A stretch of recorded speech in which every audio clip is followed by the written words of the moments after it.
donc Ex on the Beach. Ben, je suis content après une interview qu'on a partagée ensemble.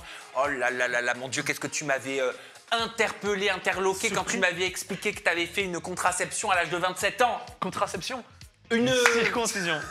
Merci. Une circoncision, pardon. Voilà, à l'âge de 27 ans. Son interview, elle est toujours disponible sur ma chaîne. Vous tapez Cédric Ex on the Beach, Samzira, vous la trouverez. Et est avec nous Tiffany. On peut l'applaudir. Alors Tiffany, vous l'avez certainement vu dans vos pourtois ou passé par-ci, par-là, en réel. C'est une créatrice de contenu haute en couleur. J'ai envie de dire à la punchline très haute, au verbe très haut. Où tu trouves tout ce que tu nous sors? Dans ma tête. Dans ta tête. Ouais. Bizarre ta tête. C'est trop méchant. Il est adorable. En tout cas, je vous propose de découvrir dans un premier temps le sommaire de cette émission.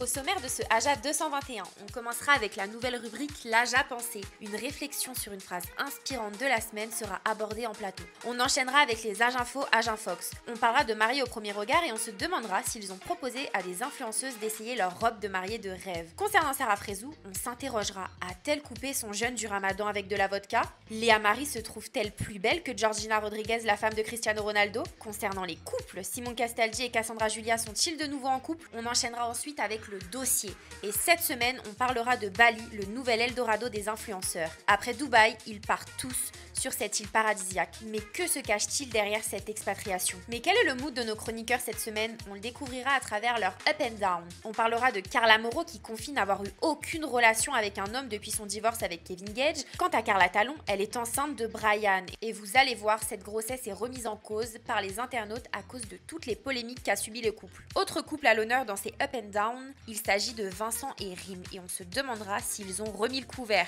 Marois a d'ailleurs passé un coup de gueule. C'est mon exclu, c'est mon exclu. L'ex-compagne du candidat Kane de marié au premier regard fait des révélations choc sur son ex et elle sera en plateau avec nous. Nouvelle rubrique, l'AJA bêtise. Maïva Guénam est-elle ignorante en passant un coup de gueule contre l'État? On analysera ses confidences. C'est un AJA bien haut en couleur qui nous attend. Et on remercie bien sûr l'école Campus des maquilleurs pour nos mises en beauté cette semaine. Merci. Vous les retrouvez sur leur site internet, non, leur compte Instagram. C'est tout simplement Campus des maquilleurs. Voilà, c'est aussi simple que ça. Hermano, mon petit chat, je suis fan de ta tenue. Merci, moi aussi. J'adore. Je t'ai dit, je vais t'envoyer les lignes. Ah ouais, je veux les coordonnées, je veux commander la même. Stéphane Rodriguez, bienvenue. Merci de me recevoir pour cette nouvelle aventure. Et te recevoir pas en tant qu'invité pour le coup, parce Exactement. que notre cher Stéphane est en test chroniqueur. Il va falloir le soutenir aujourd'hui. Soyez avec moi, oui, c'est Tu bon, peux me on est prêt. soutenir. Non. Qui se soutient? Vous me soutenez? Bon, ouais. ok. On te soutient bien sûr. Super, merci. Stéphane Rodriguez mérite-t-il sa place en tant que chroniqueur sur AJA? L'émission va-t-elle lui plaire? Va-t-il correspondre au code de cette émission pour pouvoir revenir? Ça me stresse. Vous découvrirez tout ça dans quelques instants. On va commencer avec une toute nouvelle rubrique, c'est l'AJA pensée. Pour ceux qui me suivent sur mon compte Instagram @samzira, vous découvrez et vous savez que j'adore les pensées, que j'adore les réflexions philosophiques, les petites phrases saut 2015, tu sais, qu'on postait en mode citation. Et ben, je vous propose de commencer cette émission par une pensée qu'on va découvrir ensemble. Ce sera la pensée de la semaine. Cette pensée, c'est la suivante. Pour vivre une vie épanouissante, vis déjà cette simple journée de façon épanouissante. C'est beau, c'est profond. Non mais Stéphane, qu'est-ce Non, que mais ça ça- t'évoque? Moi, je vais vous expliquer ce que ça m'évoque et quelle est ma complexité avec cette phrase. Alors, moi, je pense que la vie, elle doit être vécue pas à pas. C'est comme quand tu as un petit peu un challenge à résoudre. Tu vois une montagne devant toi, ça fait peur. Alors que si tu regardes tes pieds et que tu montes une marche après l'autre, tu avances, à un moment, tu lèves la tête et tu es en haut. Et je pense que la vie, il faut la vivre de la même manière. On veut tout le temps avoir une vie complètement épanouissante, mais on commence toujours nos journées aigries. Nos journées où on n'est pas forcément bien, où le moral il est dans les chaussettes, où on est je parle pour mon cas, en état dépressif un peu chronique. Alors je dis pas ça du tout pour tuer l'ambiance, parce que vous allez voir, moi je me régale et je suis le plus heureux quand je suis en train de tourner cette émission ou quand je suis en interview parce que c'est ma passion.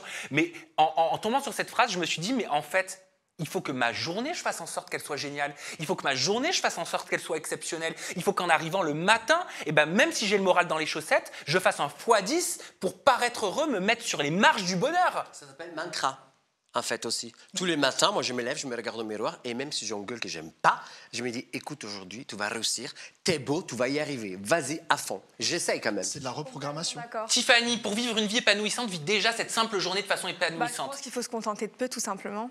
Il faut se contenter de quoi? C'est ça, de peu, que même si tu as une journée qui est pas ouf, tu vas pas aller en voyage ou quoi que ce soit, bah faut se contenter. Et c'est ça qui va faire... De ce que tu as, donc la gratitude. Cédric, Ex on the Beach, ça t'évoque quoi?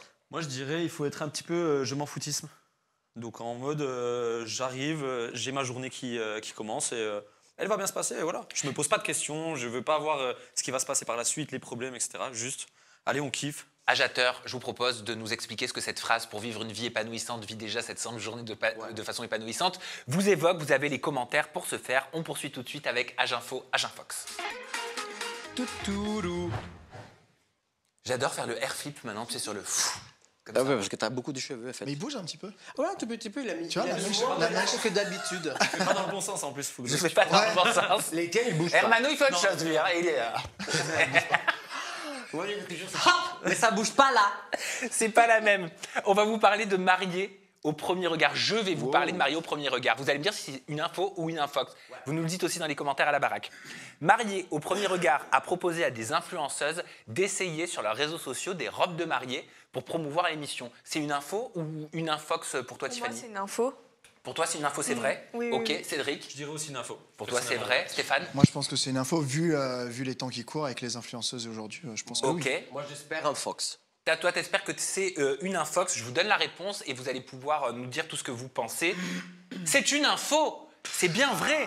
À l'occasion de la saison 9 donc de Mariés au premier regard sur M6, l'émission a proposé en effet à plusieurs créatrices de contenu d'essayer leur robe de mariée de rêve. D'ailleurs, je suis persuadé que vous allez reconnaître un ancien minois de la télé-réalité. Regardez.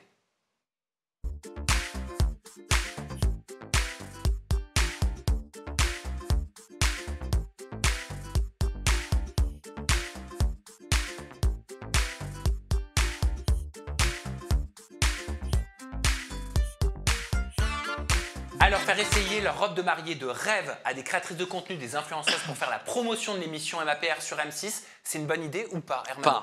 Pas du tout, je suis désolé. Alors, je suis chrétien et catholique, je vous préviens déjà. Donc, pour moi, le mariage est sacré. Déjà, Mario Premier Regard, disons qu'il détruit, à mon avis, hein, ça reste toujours mon avis, un peu la sacralité de ce que c'est pour moi le mariage, même autant qu'homosexuel, ça n'a rien enfin, ça change rien.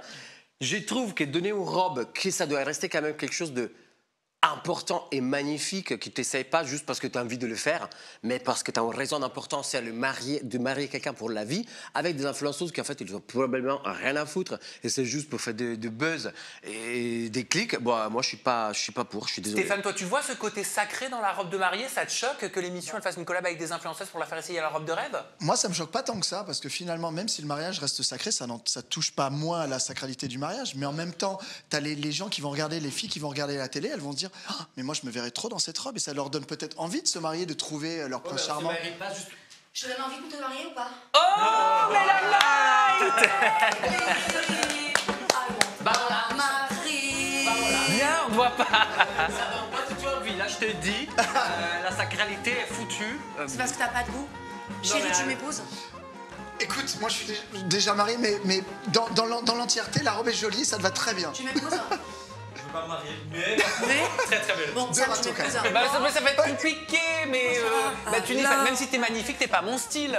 Mais t'as venu ici pourquoi en fait pour Bon, c'est pas grave. En tout cas, je fais un appel au pied, un appel à un mari. I looking for un mari. Eh ben tiens, mets la light, va sur le banc des chroniqueuses, des chroniqueurs et Non, mais explique-nous allô, quoi. si t'es d'accord avec Hermano, t'as entendu son discours. Tiens, c'est tout ce que tu mérites. Faire porter des robes de mariée. D'ailleurs, tu portes une robe de mariée de Paul et Nathalie que vous retrouvez sur leur site internet pauletnathalie.com. s'il te plaît. Non, mais le patron, il est mignon. Si vous cherchez un mari, allez-y.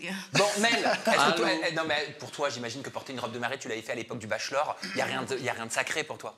Il y a rien de sacré, mon cœur. De toute manière, écoute, il y a plus de divorce que de mariage. Tu vois, c'est sacré le divorce. Y a Non, quoi mais comme toi, tenue tu pour le parles divorce? parce que, bon, voilà, ton parcours sentimental, c'est pas des meilleurs. Mais. Et donc, ça, c'est quoi? Non, mais je veux dire, oui, pour moi, le mariage, ça reste sacré. Oublie pas. Je trouve, et la robe aussi. D'ailleurs, dans ton interview, bon, après, je veux pas tout dire, mais il s'est plaigné aussi de l'effet qu'ils offraient les robes aux mariés de l'émission et qu'après, parfois, ils voyaient qu'ils les revendaient sur Vinted. Tiffany, si t'avais contacté, t'aurais porté la robe de mariée de tes rêves? Bah oui, Ah bah voilà. pourquoi pas, mais j'ai pas trop envie de me marier, moi. Ça te tente pas? Je sais pas, ça dépend. T'as pas envie de te marier avec Cédric? Ça dépend son compte bancaire. Ah là là là. Ça va partir un truc là, je le sens arriver. Alors, il est comment ce compte bancaire, Cédric? Est-ce qu'il est assez garni pour Tiffany? C'est quoi assez garni? Bah, je sais pas, est-ce que tu peux m'entretenir? Je peux pas. Est-ce que tu veux Qu'est-ce qu'il y Ouais, a, c'est déjà, toi est-ce que je veux Qu'est-ce qu'il y a, toi entretenir? Quoi? Est-ce que je veux déjà? Bah, je sais pas. Mais du coup, on veut savoir, est-ce que tu as la capacité, que tu le veuilles ou pas? La capacité, je sais pas. Pas encore, je pense. Je suis propriétaire d'une entreprise, donc il faut le temps qu'elle se lance. Ouais, Ça, entreprise elle vient en de se- France, allez. Non, mais ça peut Ouais, mais c'est l'intéresser. déjà- Ça peut l'intéresser. C'est déjà Ça une brasse bonne chose, pas. hein, c'est dur, Et mais. une entreprise au stage, je veux bien. Ah, En mais Chine. je peux pas ça. Pas encore, pas maintenant. Plus tard. Allez, on va poursuivre avec une autre info, une autre infox, une autre âge info, une autre âge infox. Tiens, bah justement, Cédric, Tiffany, Sarah Frézou, est-ce qu'elle a coupé son jeûne du ramadan en buvant de la vodka? Info, ça m'étonne pas. Pourquoi ça Elle a t'étonnerait l'air pas? bancale. Elle a l'air bancale. Ah, toi, tu penses que Tous ça les peut être vrai? 4 matins, elle se marie déjà, donc bon, ça m'étonne pas que. Moi, je pourrais dire info. Parce que de ce que je vois de Sarah Frézou, un petit peu qui passe sur les réseaux, elle veut toujours un petit peu chercher le buzz. Mais la Donc, night, Alors là, pause. non. Mon petit chéri, pour moi, c'est une infox. C'est se servir d'une petite bouteille d'eau pour essayer de faire du buzz malgré elle, parce qu'au final, c'est même pas elle qui l'a provoqué. Et en fait, c'est les internautes et les haters qui ont commencé à commenter. Oui, non, ça elle coupe avec de la vodka et de la vodka. Est-ce qu'on est est-ce qu'on est à l'intérieur de la bouteille d'eau pour savoir si c'est de la vodka ou pas? tiens, Stéphane, déjà, d'abord, info ou infox? Bah pour moi, ce serait un fox, mais est-ce qu'on coupe le ramadan même avec de l'eau? Donc techniquement, est-ce qu'elle a vraiment bu de l'eau? Est-ce qu'elle aurait vraiment coupé le ramadan ou pas? Après, la vodka, c'est un autre sujet.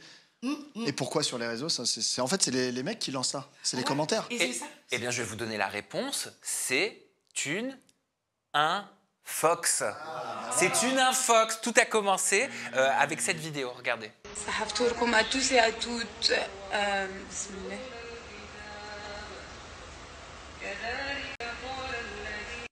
Donc, genre, elle aurait oublié de couper sa story et en fait, un internaute dit que c'est de la vodka à l'intérieur. Ça a même fait réagir Sarah Frézou. Elle était colère, à juste titre. Regardez. Non mais je vous en supplie, allez signaler ce compte. Mais ça va pas, mais vous êtes complètement tarés. Mais vous êtes vraiment complètement tarés. Sarah Frézou oublie de couper sa story et coupe son jeûne avec de la vodka. Non mais... Non mais j'ai...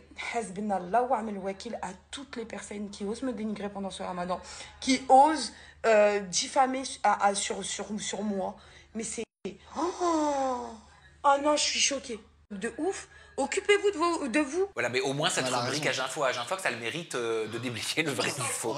Sarah Frézou, elle est hyper religieuse et franchement, pour oser lui associer vodka, ramadan et compagnie et lui faire un bad buzz comme ça, genre à faire de la diffamation complètement, franchement, vous deux là, vous descendez dans mon estime. Non, mais c'est symptomatique de ce qui se passe sur les réseaux sociaux. En fait, tu vois toujours des trucs passer sur elle, des clashs, des trucs méchants et tout, des trucs un peu. Du coup, je me dis, bon, elle doit être bancale, quoi. Ouais, mais Je me tu suis vois, dit, Elle n'est pas bancale. Oh, excuse-moi, mais on regarde de plus en plus les commentaires. Les gens, ils se focalisent plus sur les commentaires que sur le fond de l'histoire. Parce que là, elle boit clairement dans une bouteille d'eau. Elle tire pas une tronche bizarre en buvant. Enfin, ça vient de nulle part et les gens se focalisent sur ce qu'ils veulent bien entendre. Mais par contre, à ce rythme-là, tu réagis à tout, quoi. Je comprends que ça la touche, parce que ça touche sa religion, donc elle est vénère, elle a envie de dire, mais ça va pas de dire que c'est de la vodka.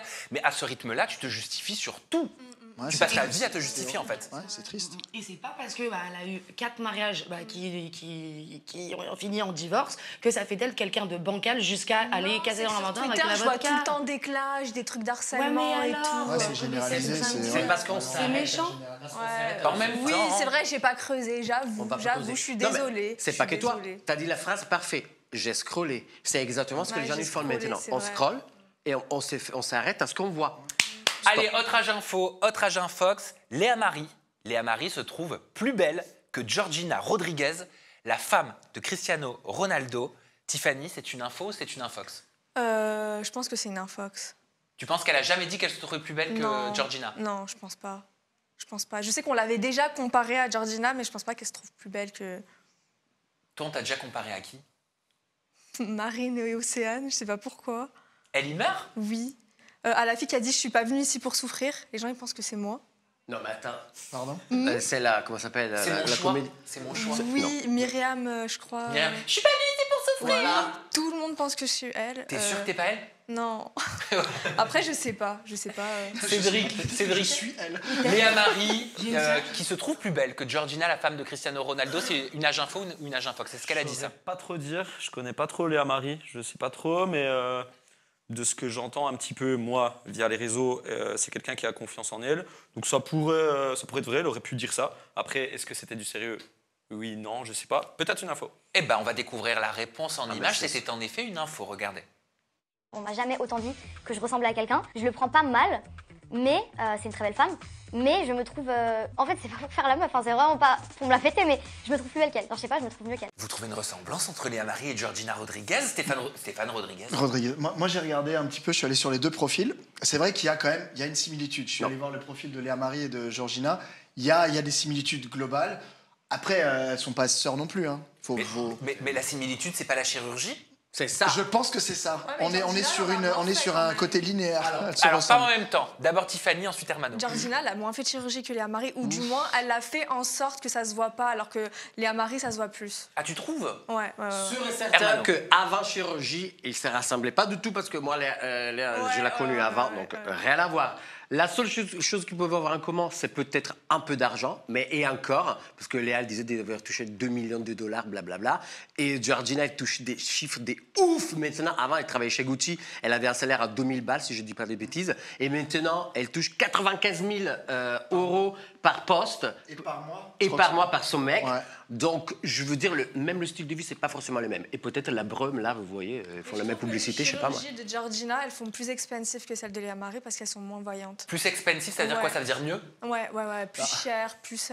quand c'est moins de chevaux, plus c'est expensive. C'est vrai. En fait, femme non plus. Hein. elles ont Moi, le ce qui même. me dérange, c'est l'attitude. J'adore Léa Marie, j'adore son contenu. Et malheureusement, avec ce genre de réflexion de se comparer à une superstar, une femme qui a été chez Gucci, qu'aujourd'hui, elle a réussi à pécho avec 5 enfants, un ballon d'or, multiples ballons d'or. Comment on peut se comparer à ce genre de femme? Je trouve ça, pour moi, c'est limite un peu gênant. Et et ça met mal à l'aise. Gênant, c'est pas ça, ma chère. C'est pas le fait que la meuf, elle a pécho en super Je footballeur, suis mieux que donc Georgina. c'est mieux. Non, la chose horrible, éventuellement, c'est cette rivalité entre femmes, que c'est ridicule. C'est pas le milieu d'où on vient, mais c'était. Tiffany, c'est quoi cette histoire de rivalité dont il parle Hermano? Qu'elle se compare et elle se dit qu'elle est plus belle qu'elle, ça se dit pas. Chaque femme a sa beauté finalement. Bah, Et ça donne envie de dire que finalement Georgina est plus belle que toi parce qu'elle, elle dira jamais ça de toi. bah, surtout qu'elle la connaît pas, à Elle mon te avis. l'a. Donc, selon toi, l'attitude, le comportement Ouais, ça contribuent joue. grandement Exactement. à la beauté. exactement. Stéphane? Bah, moi, je pense que c'est la manière de le dire. Parce qu'en fait, qu'on la compare à une jolie fille, après, c'est aux yeux de chacun, mais de le dire un peu, ouais, on me le dit souvent, bon, en vrai, ça me flatte vite fait, mais bon, je suis quand même meilleure, enfin, plus belle qu'elle. Moi, c'est le ton qu'elle utilise qui me dérange un petit peu.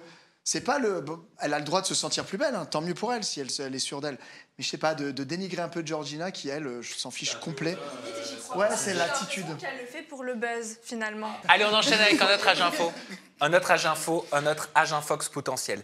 On va vous parler de Simon Castaldi et de Cassandra Julia. Simon Castaldi et Cassandra Julia sont de nouveau en couple. Est-ce que c'est une âge info ou est-ce que c'est une âge infox? Cédric? Je dirais Agent Fox.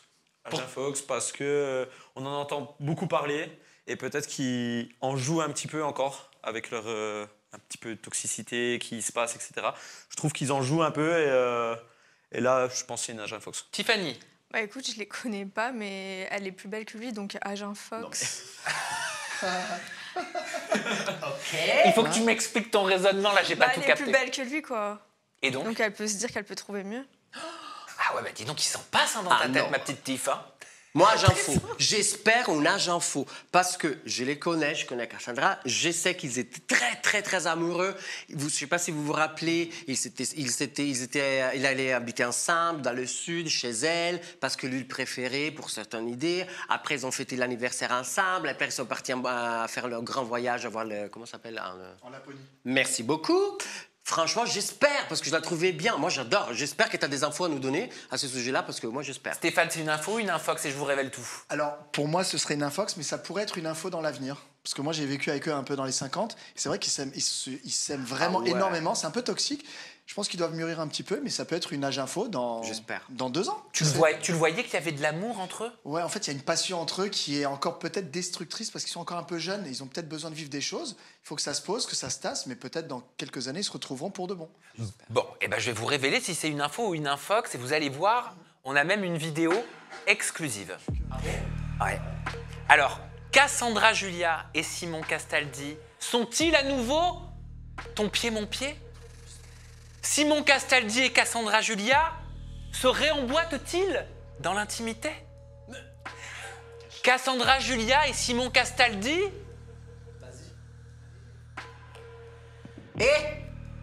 se sont remis en couple. Découvrez cette vidéo exclusive et inédite de Simon Castaldi qui me répond à cette question. Ah, je suis trop content. Je n'ai pas trop communiqué sur ça. Moi, j'ai fait un message d'anniversaire parce que, pour les raisons qui me regardent et comme j'ai écrit, tout est écrit de toute façon sur le message. Donc oui, je l'ai bien rejoint dans le sud-ouest parce qu'il y avait tous ses amis, etc. Soraya aussi qui est venue. Donc ça nous permettait de pouvoir nous voir pas seulement à deux, pour que ça reste dans un contexte sympa, etc. Donc pour l'instant, nous, on ne voulait pas communiquer. Bon, on se fait prendre en photo, c'est le but du jeu, c'est comme ça. On voulait pas. Moi, je t'avoue que ça m'a fait un peu chier que ça sorte, parce que pour les gens, c'est chiant. Un coup oui, un coup non, je peux le comprendre. Après, c'est ma vie, tu vois. Donc, je pense pas que je suis le seul couple au monde, enfin, prenez le seul couple au monde où il se passe ça, où c'est très complexe. Il a mis un message pour son anniversaire, par la suite il y a eu les photos, etc.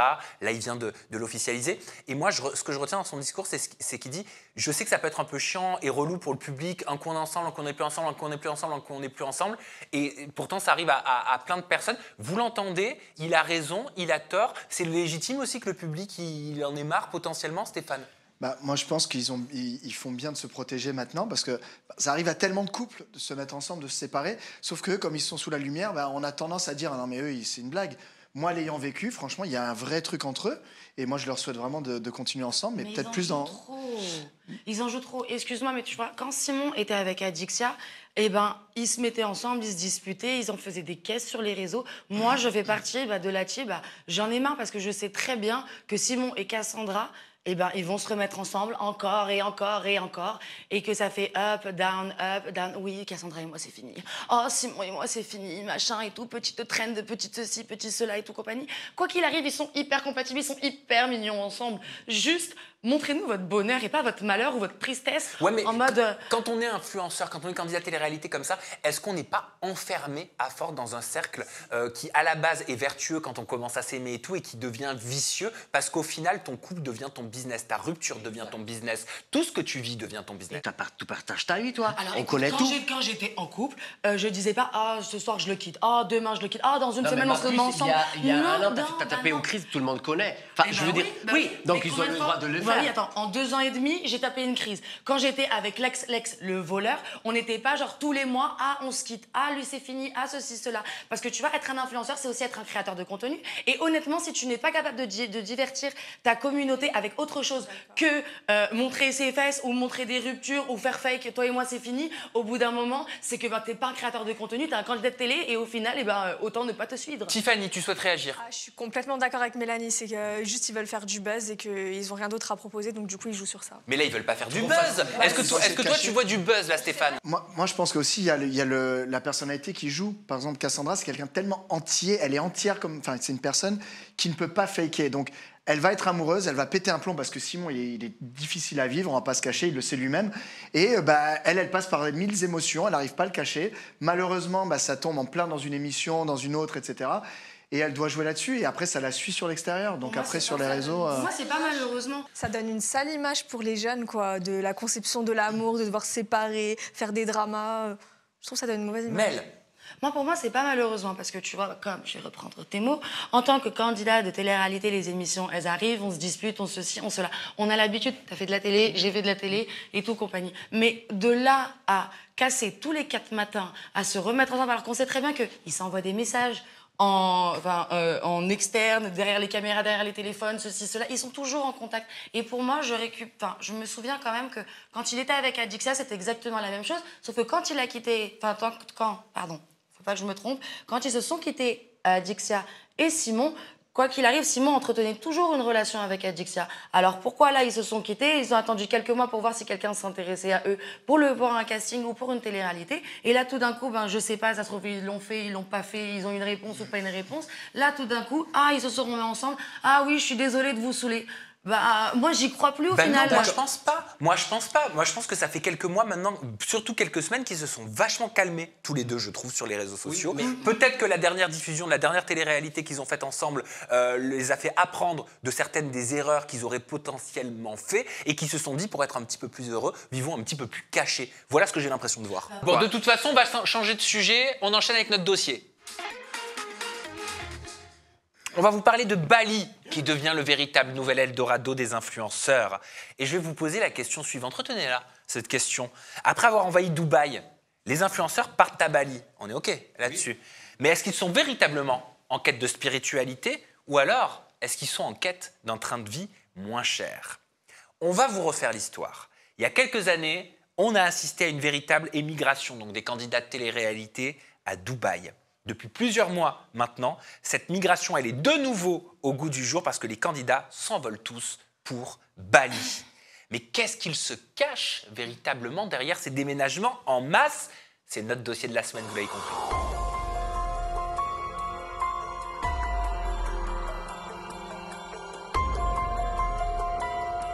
Les Garcia, les Tanti, la GLC Family, ils ont tous fait l'éloge de Dubaï il y a plusieurs années maintenant. Rappelez-vous. C'est Thibaut, Steph et Théo, Jazz et Laurent et d'autres de vos collègues sont partis à Dubaï. Pourquoi vous êtes toujours sur Alors, Marseille? c'est pas pour les copier, parce que moi, Dubaï, j'habitais en 2009, là-bas, oui, il y a 11 ans avant la JLC. Donc, non, mais c'est. Voilà. Donc, c'est pas pour les copier. Mais... Pourquoi tout le monde part à Dubaï? Tu pourrais même partir ailleurs.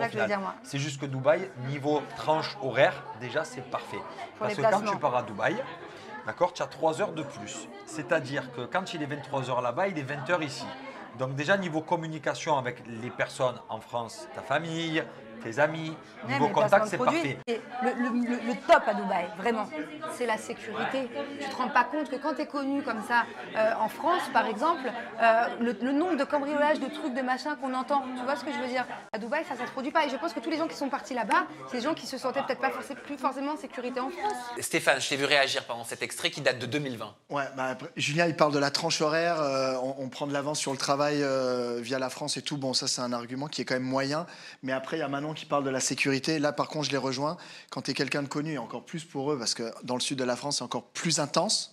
Il y a quand même une sécurité à Dubaï quand on a une famille qui est vraiment, vraiment forte. Et ça pousse. C'est quand même un peu hypocrite de dire qu'il n'y a que la sécurité parce qu'il y a plein de pays en Europe où c'est super safe. Tu vas en Suisse, tu vas en Norvège, c'est hypocrite. On le sait très bien, ils partent tous pour les impôts.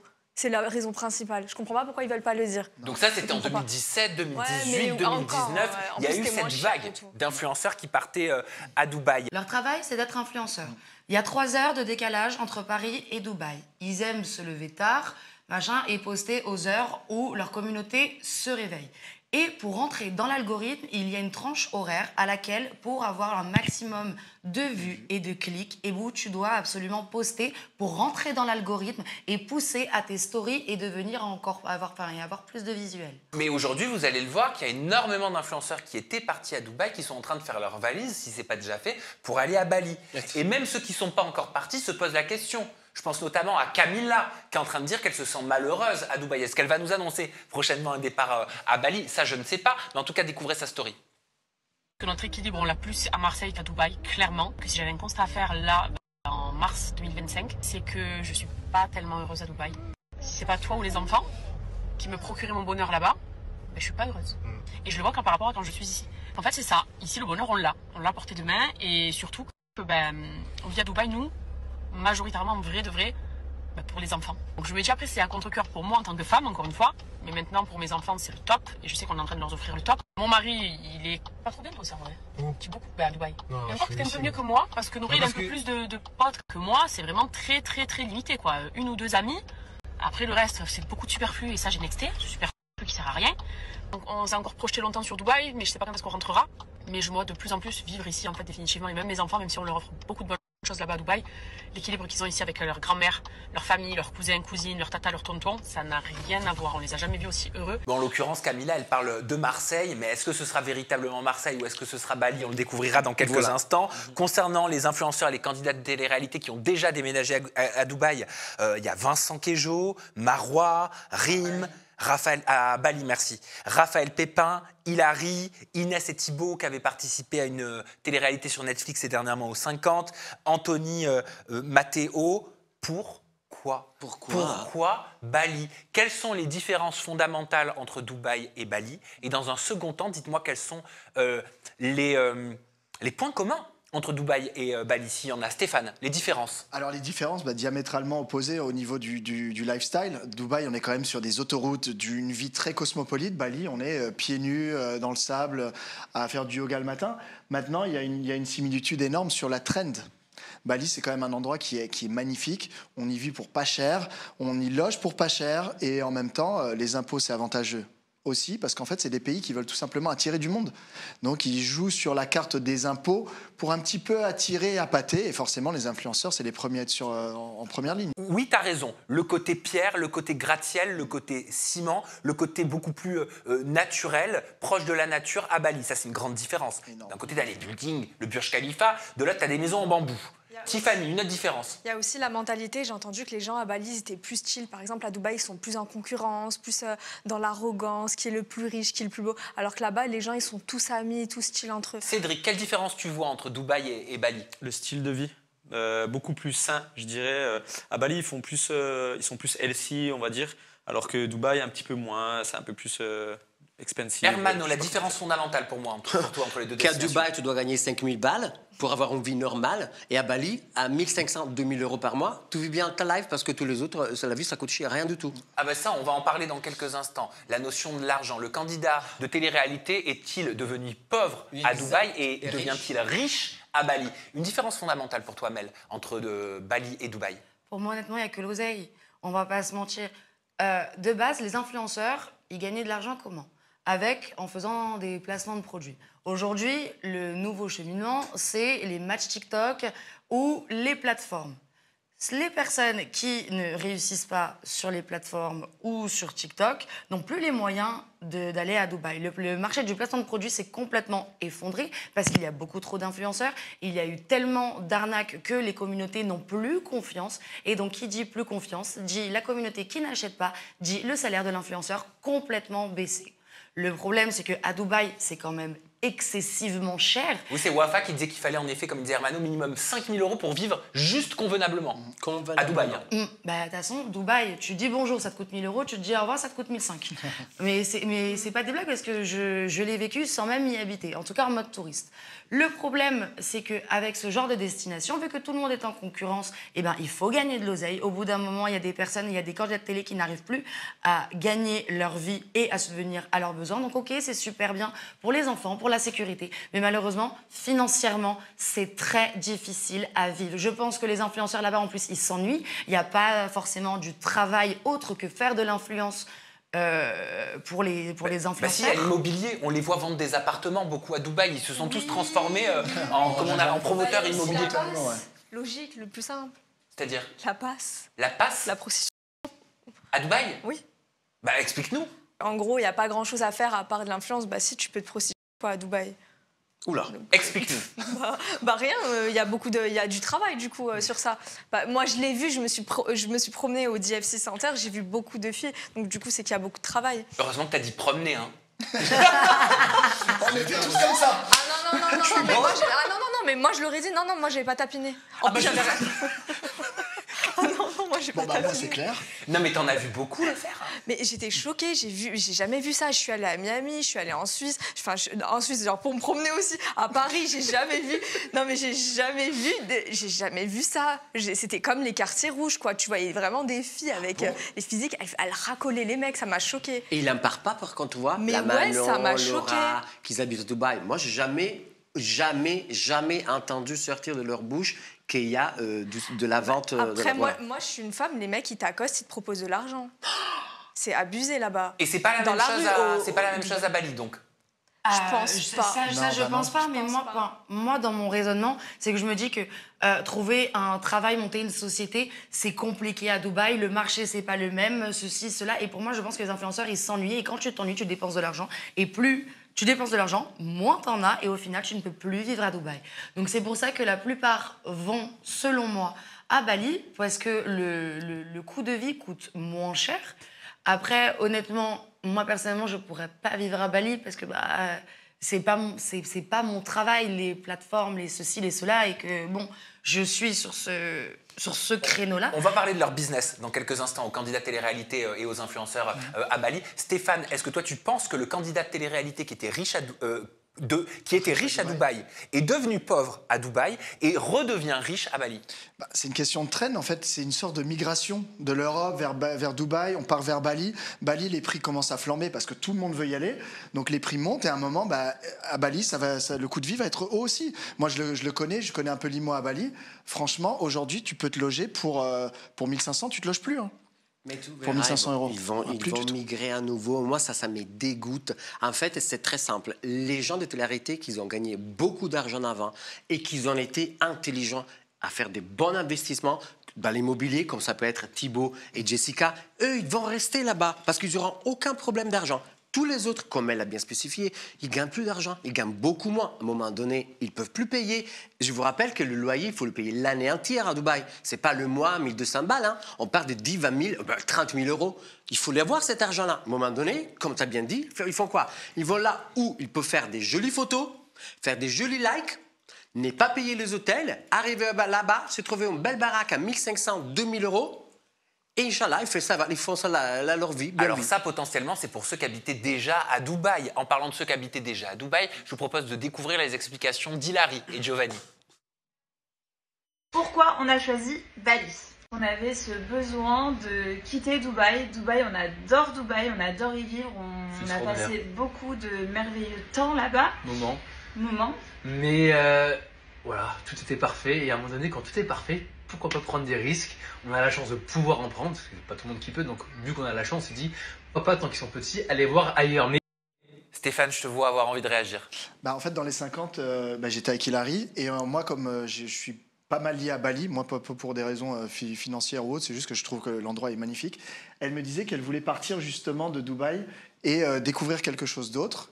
Et en fait, sa démarche de partir de Dubaï à Bali, c'est beaucoup pour les enfants. Et je la rejoins là-dessus. Parce que même moi, je me suis posé la question avec Jade à l'époque, si on part vivre à Bali, parce qu'en fait, on offre à nos enfants quand même une richesse de vie qui est encore différente. Ils vont peut-être pas y vivre 10 ans, mais d'avoir peut-être 5 ans dans la vie d'un enfant sur une île, à vivre quelque chose de différent, c'est un gros plus. Mais c'est marrant ça quand même qu'on assiste à un tout au tout. On passe du tout au tout. On passe du Burj Khalifa au palmier.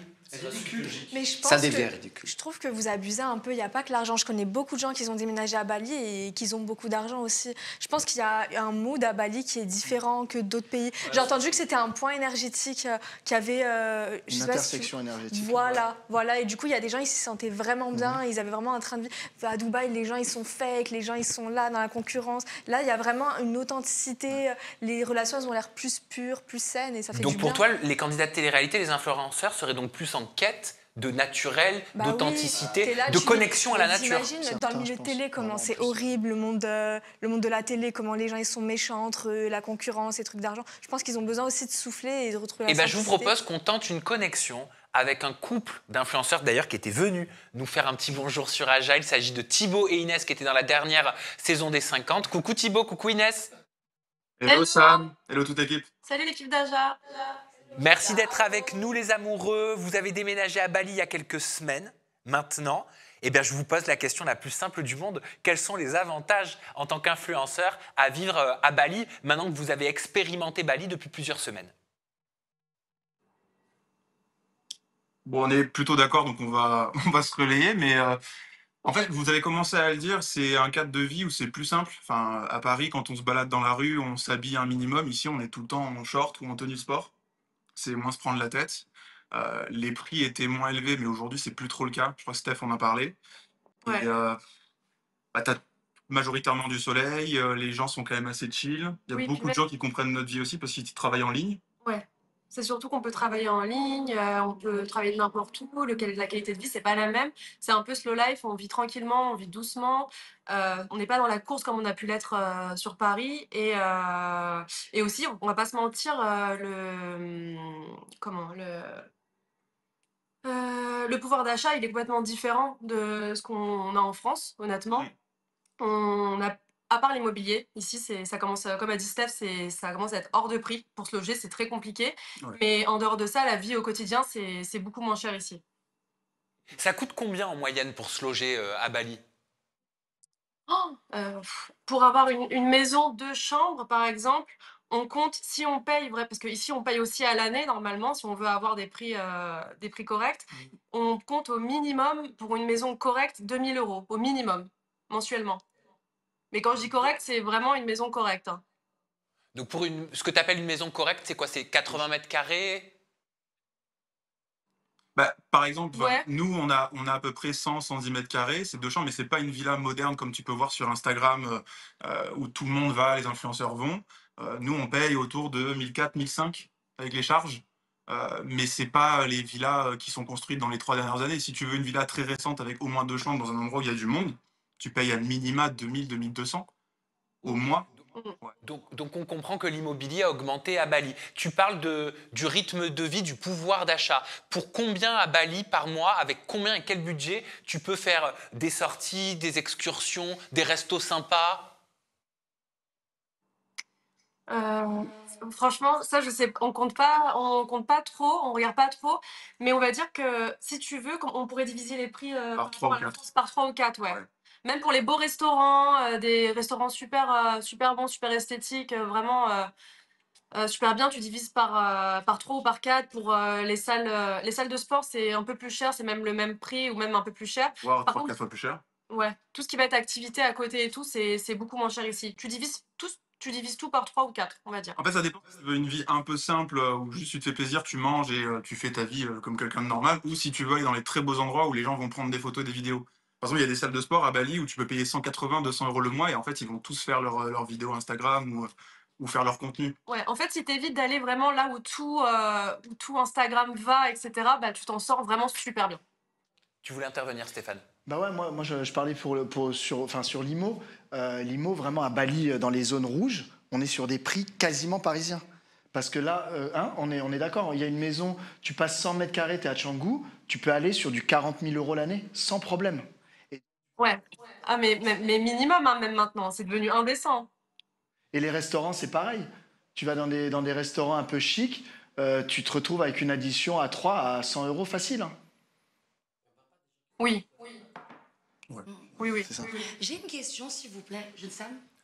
Tu peux me laisser vous deux, vous avez quitté la France et tout compagnie. Vous n'avez pas de facture, des loyers, des trucs à payer en France pour partir? Parce que, moi, je sais que si je pars un jour quelque part, j'aurais peur. Je me suis dit, mais ça, j'ai à payer en France, ça, j'ai à payer ceci, mon téléphone, mon assurance, ma voiture, mon ceci, mon cela.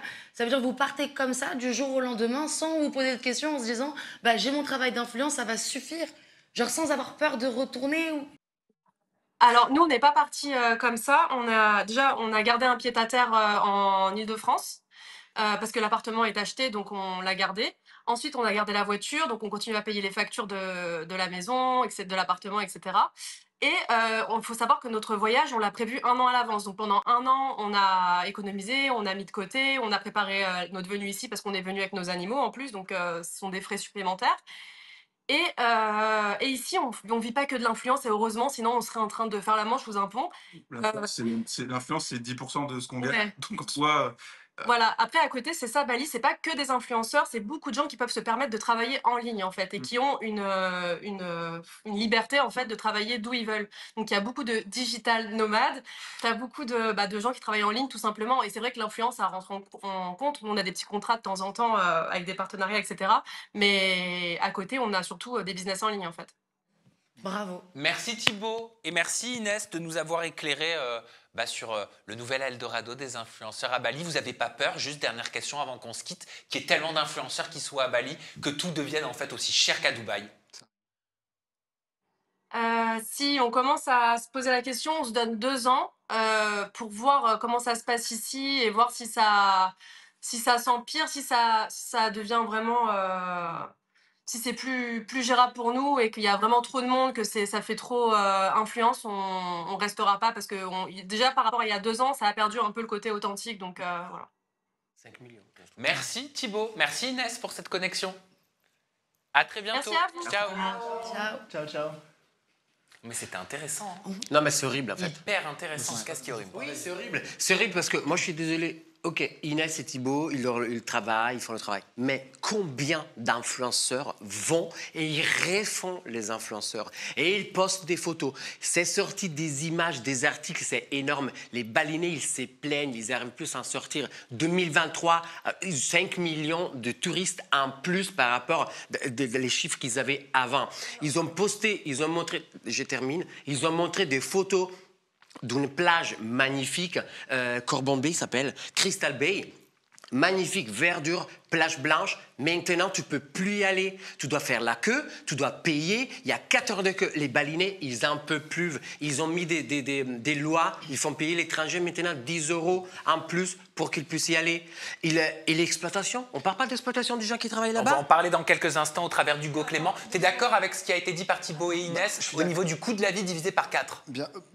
Oui, au début, mais ça évolue énormément vite. Et moi, je suis pas d'accord avec toi sur le point où, en fait, c'est pas les influenceurs qu'il faut blâmer. C'est le gouvernement qui met tout en place pour que les influenceurs aient envie d'y aller. Il y a des applications, tu manges gratuitement, tu loges gratuitement. Tout est fait pour les influenceurs, pour les attirer. C'est pas que parce que sur place, j'ai cherché, j'ai trouvé tous les articles. Il y a des balinés qui se plaignent.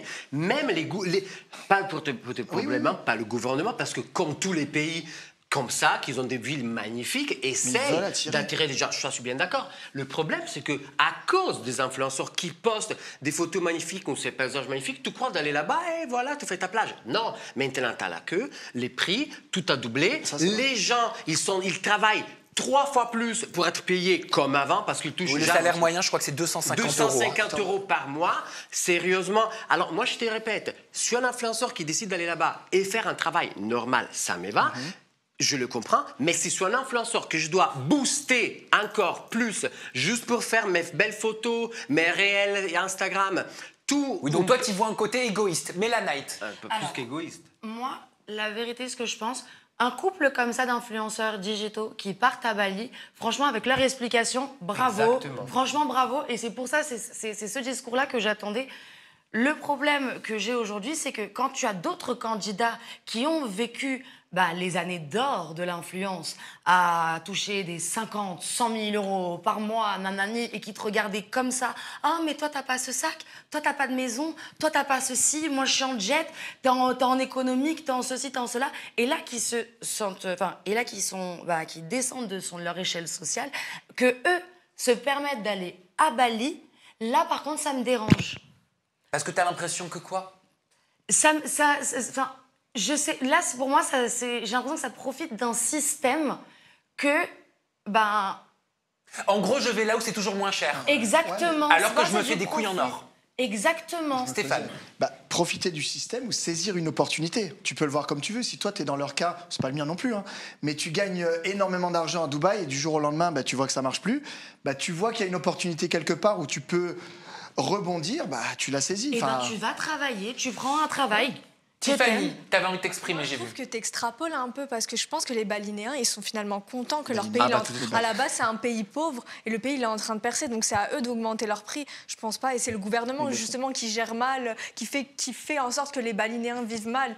C'est que les jeunes ne respectent pas. Ils ont été obligés de faire un manual à donner aux touristes, entre autres les influenceurs, pour lui expliquer que quand tu arrives dans cette île, peut-être que les arbres sacrés, il ne faut pas les toucher, c'est pris en photo, parce que c'est des arbres sacrés. Il y a des et vous ne pensez pas à l'après. Les hôtels 5 étoiles qui sont en train d'être créés en masse, donc déjà encore l'exploitation. Il y a un influenceur, Gary, parce que j'ai noté, Benchegejib, je ne sais pas comment il s'appelle comme ça, c'est un réalisateur. Le gars, il habite depuis des années. Maintenant, il s'est battu pour éviter la construction d'un énorme hôtel 5 étoiles parce qu'ils vont détruire l'ambiance. Et il a dit une phrase très importante, Bali, c'est pas Dubaï. Il a bien écrit gros comme ça sur son réseau. Stéphane, et après on regarde la vidéo d'Hugo Clément. Après, c'est pas les influenceurs vraiment directement les fautifs, c'est à la personne, c'est l'unité. Chaque personne peut gérer comme elle veut. Et franchement, sachant à Bali, je connais vraiment le vrai cœur du problème, c'est les investisseurs russes qui foutent Bali complètement en l'air. On va regarder justement une vidéo d'Hugo Clément qui parle de la face cachée de Bali. Les amis, je suis dans un hôtel de luxe à Gili Trawangan, une petite île en Indonésie à côté de Bali. Et alors ça, c'est ce que vous voyez sur Instagram ou TikTok, sur les réseaux sociaux. Des magnifiques lodges individuelles, une piscine de rêve. Là-bas, il y a même une cascade. Bref, c'est très très beau, les clients sont très chanceux. Et puis là, si vous prenez cette petite porte de service, je vais vous montrer l'envers du décor qu'il y a juste derrière l'hôtel.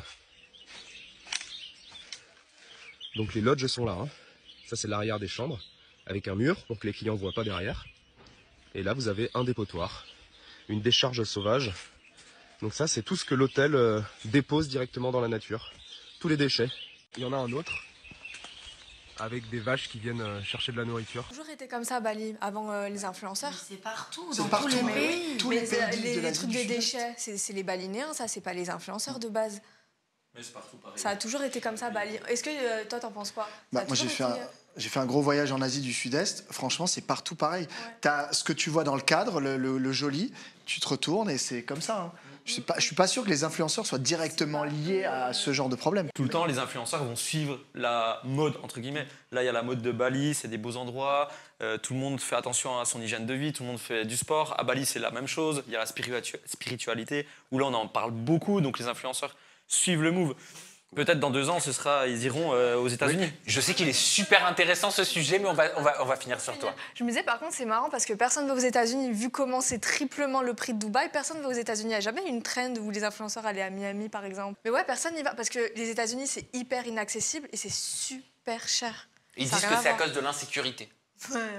À Miami, c'est plus safe que Paris. Hein. C'est le visa.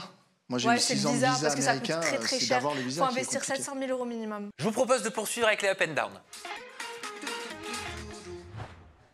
Hermano, c'est à toi, tu vas nous présenter ton sujet de la semaine. Est-ce que tu as préparé un up ou est-ce que tu as préparé un down? Déjà mon tour. C'est un up. Merci.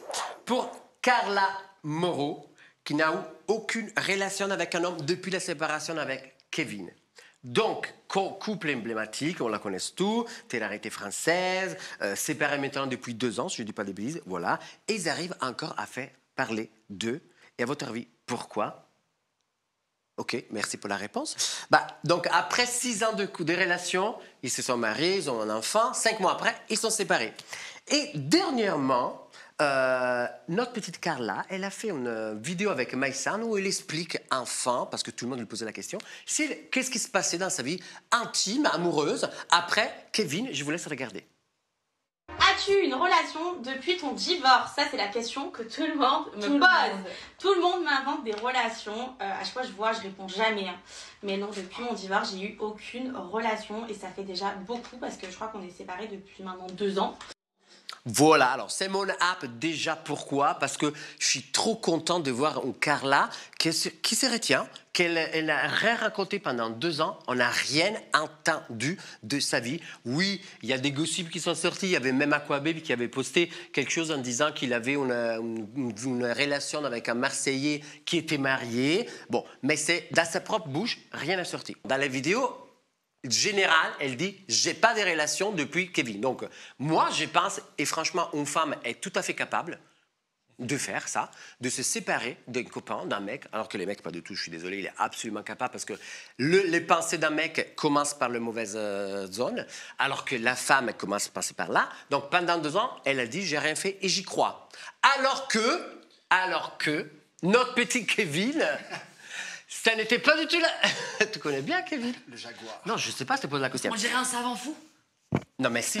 Parce que, attends, Kevin, il s'est pas caché de tout. Déjà, petit rappel, est-ce que vous vous rappelez pourquoi Kevin et Carla se sont séparés? À cause de la sorcellerie? Non. Non. Ah ouais?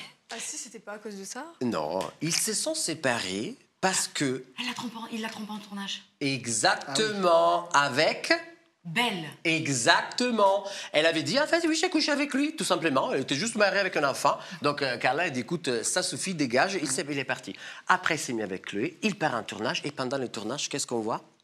Qu'il trompe à nouveau Chloé Vous voyez, Aquabe qui le dit clairement. Kevin, le Jaguar, a cédé à la tentation avec Uncarla, les amis. Il a trompé avec Uncarla. Les 50 vont être légendaires, la télé-réalité René. Et c'est tout à fait ce qui s'est passé. Donc, il a trompé avec Carla et ils étaient deux. Attendez, parce que j'ai perdu le fil. Bon, deux filles, ils se sont battus.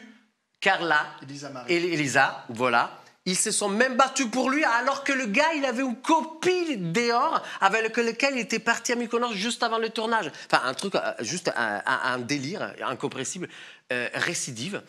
Il sort, il nous explique, ben non, en fait, nous, on était déjà séparés. On s'était séparés. Alors, moi, je vais me répondre, et peut-être que vous avez la réponse. Pourquoi, avant de partir en tournage, il ne nous explique pas que lui et Chloé s'étaient séparés? Je suis d'accord avec toi. Mais moi, il me l'a dit en tournage. Il m'a dit, je ne suis plus avec Chloé. Il était justement malheureux. Il a pris un peu Carla et Lisa Marie comme tampon. Mais moi, il me l'a vraiment dit. Il m'a dit, je ne suis plus avec Chloé. Et ça l'affectait beaucoup. Mais ça, c'est un truc de mec remplacé. Genre, quand t'as le cœur brisé, et ben, tu remplaces par une autre fille le plus rapidement possible. Moi, personnellement, je suis une Carla Moreau. Hein. Ah ouais, ouais, mais à la différence que Kevin, il l'a jamais remplacé. Même pendant qu'il était avec Carla, il continuait toujours d'en voir. C'est pas en vraie place. C'est pas... Le mec, c'est un récidive. Il faut le castrer ou lui donner une pilule. Je sais pas, il y a un problème. Non mais allô quoi, je ne comprends pas. Il s'est juste trompé de Carla, c'est tout. Tiffany, si toi t'es plus avec ton mec, le père de tes enfants depuis 3 ans, est-ce que t'es le genre de meuf qui n'aura pas de relation? Oui. Ah ben voilà. Ah oui. Des fois, quand t'as une relation traumatique, t'as plus envie. Quand t'es ça traumatisé. te coupe Oui, ça dégoûte des hommes. Oui. Ah oui, Cédric? Moi, personnellement, non, je ne pense pas. Mais encore une fois, je pense que j'ai pas envie de faire une généralité, mais la pensée, comme tu disais, d'un homme et la pensée d'une femme, c'est un petit peu plus différent. Les hommes, on pense plus, comme tu disais, avec le sexe. Et les femmes, un peu moins. Et je pense que les femmes prennent plus leur temps. Les hommes cherchent un petit peu plus l'attention, etc. Et dans l'attention arrive le sexe, et voilà. J'ai une question qui tue. Ah bah ça, c'est après. Non, mais une question qui tue de maintenant. Combien de temps êtes-vous resté chaste au maximum après une relation? Après une relation? 1 an. 1 an sans... Ouais. Sans tchouk-tchouk. Bah oui, c'est pour ça que je comprends Carla, même si je suis un mec... 1 an. Stéphane? Moi, je m'en souviens pas parce que ma dernière relation a duré 9 ans. Donc, j'ai plus de souvenirs. Mais là, je peux te dire qu'aujourd'hui, c'est la dernière de mes préoccupations, c'est de retrouver quelqu'un. Donc là, ça fait combien de temps que tu n'as pas tchouk-tchouké? Avec la personne, donc avec mon ex, et à partir de là tout. 0 pour l'instant, bon ça fait 4 mois, donc c'est normal. Bah 4 mois. T'as pas tchouk-tchouké depuis 4 mois? Oh, non. Bah non, parce que non. On s'est séparés, et depuis, on est quoi, on est en mars? Ouais. Dans 3 mois alors, mais c'était toujours avec la personne concernée, donc non, personne. Et vous, c'était quoi le maximum après une rupture? Moi, j'ai perdu ma virginité à 26 ans, donc... Et j'ai jamais eu une vraie relation où j'avais vraiment une vie sexuelle, du coup, je sais pas. Bon, de toute façon, vous découvrirez l'histoire de Tiffany dans son interview qui va sortir prochainement. Et toi, Cédric, le maximum après une relation? Moi, je dirais 1 an et demi. Pas 1 an et demi, 1 mois et demi. En vrai, 1 mois et demi. Un mois et demi. Ben, comme j'avais dit dans mon interview, 5 semaines déjà de souffle par rapport à ma circoncision. Mais j'ai pas le souvenir que ça ait duré plus longtemps, même dans mon passé. Donc ouais, 1 mois et demi, je pense, maximum. Eh ben merci Hermano pour ce sujet. Elle pose la question, mais on veut elle. Ah, c'est vrai qu'elle n'a pas répondu. Ouais. Pose la question, mais... Quoi? Allez. Alors, bon, avec moi, vous avez aussi une interview avec Sam. Non, on n'a pas refait de nouvelle interview. Alors, depuis août, j'ai pas eu de... Tac-tac. Rapport intime. Ça. Voilà. Je suis août, chaste. ça va encore. Je suis chaste depuis août et on est en... Mars. Voilà, comptez. Ça te manque? Non, j'ai peur. Mais t'as peur de quoi? On est à 7 mois quand même. J'ai peur de quoi? J'ai peur des zizi. Mais non, je comprends pas. Tu veux ça avec moi? Je sais pas, elle dit elle a peur des zizi. Tu veux une chasse? Mais t'as peur de quoi? Non, t'as peur des hommes. C'est tout. Ouais. Bah oui, mais c'est normal, je le comprends. C'est le mais vécu. pourquoi c'est depuis la relation qui t'a traumatisé? C'est ce que je disais. Voilà, quand t'es traumatisé, tu veux plus voir. Pourquoi tu rigoles? Donc, avec les mecs, je fais l'allumette, dès que tu vois, faut passer à la casserole, tu disparais. Grave, esquive. Et toi, pourquoi tu rigoles? Vas-y, explique. Non, mais c'est parce que personne n'a entendu ce qu'elle a dit. J'ai dit, tu veux avec moi? Non, mais je rigole, ça va. Non, mais après. Bébé en robe de mariée. Mais par contre, moi, excusez-moi, mais Carla, c'est pour ça que c'est mon impossible, parce que je trouve qu'en fait, on peut aimer ou pas aimer, on peut apprécier ce qu'elle a fait ou pas, on s'en fout. Moi, je pars de ce qu'il fait maintenant. Actuellement, je trouve qu'elle est très discrète, elle protège même sa fille, alors que par exemple, excusez-moi, Kevin, par rapport à ce qu'il fait, lui, il dit vouloir protéger sa fille. Je trouve que le fait pas vraiment. Il est reparti, il nous refait son sujet. Non, mais c'est tout parce que je trouve que Carla, elle se porte bien. Elle a raison. Et je la trouve bien en plus. Je trouve qu'elle est encore plus belle. Et elle a bien les droits. Moi, je trouve que je la comprends. Bah, bien sûr qu'elle a le droit. Tiens d'ailleurs, Aginfo ou Aginfox, y a-t-il du whisky dans le coca de Mélanite? On saura à la fin de l'émission. Elle était accro au coca, hein. J'adore. Non, parce que quand je parle, j'ai la bouche sèche. Alors là, il y a le coca. Et là, il y a les chewing-gums parce que j'ai peur qu'ils disent que je fais de la gueule. Ok, bah ça tombe très bien parce que justement, c'est ton moment, Mel. Tu vas pouvoir nous présenter ton up ou ton down. En plus, on l'a répété, hein. Oui, c'est vrai. Bah, comme vous le savez, c'est mon deuxième âge en tant que chroniqueuse. Et je sais que je suis pas très douée. Mais en tout cas, j'ai un super professeur, Monsieur Zira, qui a essayé de me coacher. Donc, à vous, le chat, de me dire si je fais des progrès, qu'est-ce qui a amélioré ou pas. Alors fais-moi honneur. Hein. Attends, parce que là, je commence à voir quoi. Moi, tu m'as jamais coaché quand même. Merci, hein. T'en as plus besoin. Ouais, t'es bon depuis des années. Moi, je suis novice. Vas-y, t'es bon. Ok, merci. Alors, pour ce Aja, mon up va pour Carla Talon et Brian Daddy. Comme vous le savez, on les connaît, Carla et Brian, après beaucoup de buzz, vu que Brian est le frère de la famille et de CB Daddy. Après un accouchement, enfin, pas un accouchement, je vais me stresser, voilà, je dis la pression. Fausse couche. Après des buzz de fausses couches, après des dramas, il m'a trompé, il m'a pas trompé. Après, il y a eu le buzz avec ses fesses et compagnie. Et ben là, on apprend que elle et lui ont annoncé un heureux événement et c'est la grossesse. Ils attendent aujourd'hui un premier enfant et je vous laisse regarder la vidéo de l'annonce. Non. Oh, je t'avais dit la vidéo. Si, mais tu peux expliquer. Par contre, juste info. J'ai pris des notes pour essayer d'être bien. Alors, Pardon. attends. Non, tu sais quoi? Regarde, on fait comme on a fait tout à l'heure. On refait le cours. On refait le cours sur Aja. Il n'y a pas de problème. Alors, allez, on se fait un vrai moment hors du temps. Là, non. Regarde, pose ta tablette. Voilà, pose ta tablette. Tu regardes pas la télé, t'as pas besoin de regarder la télé parce que le plateau, il est là. C'est entre nous qu'on converse, nos invités, ils sont là. Tu peux nous regarder, nous, tu vois. Voilà. Et là, tu nous expliques. Tu nous dis, alors, moi, je vais vous présenter un up pour Carla et pour Brian Dubois, parce qu'elle a annoncé sa grossesse. D'ailleurs, il y a une super vidéo avec des chevaux, ils sont en train d'étendre le linge, sacrée mise en scène pour annoncer sa grossesse. Et moi, je leur fais un up, parce que je trouve qu'ils s'en plaignent plein la tronche dans les commentaires. Alors peut-être que c'est à juste valeur, vous allez me dire, à juste titre, parce que l'année dernière, ils avaient fait croire, enfin ils étaient accusés de faire croire qu'ils étaient enceintes. On se souvient du bad buzz avec le fœtus qui était accusé d'être la photo d'une autre influenceuse, et tout le monde lui est tombé dessus en disant « mais tu peux pas jouer avec des photos de fœtus, avec des trucs comme ça, on joue pas avec une grossesse ». Voilà. Et là, tu nous amènes ton truc, tu vois, et tu nous expliques les commentaires des soutiens, Laura Lampika, Yelena, tout ça, face aux commentaires des internautes qui, eux, n'y croient toujours pas. Voilà. Voilà pour le cours. Bravo. Pardon les viewers. À toi.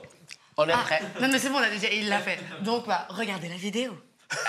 Mais non, c'est du off, ma chérie. Non, je sais pas, alors je...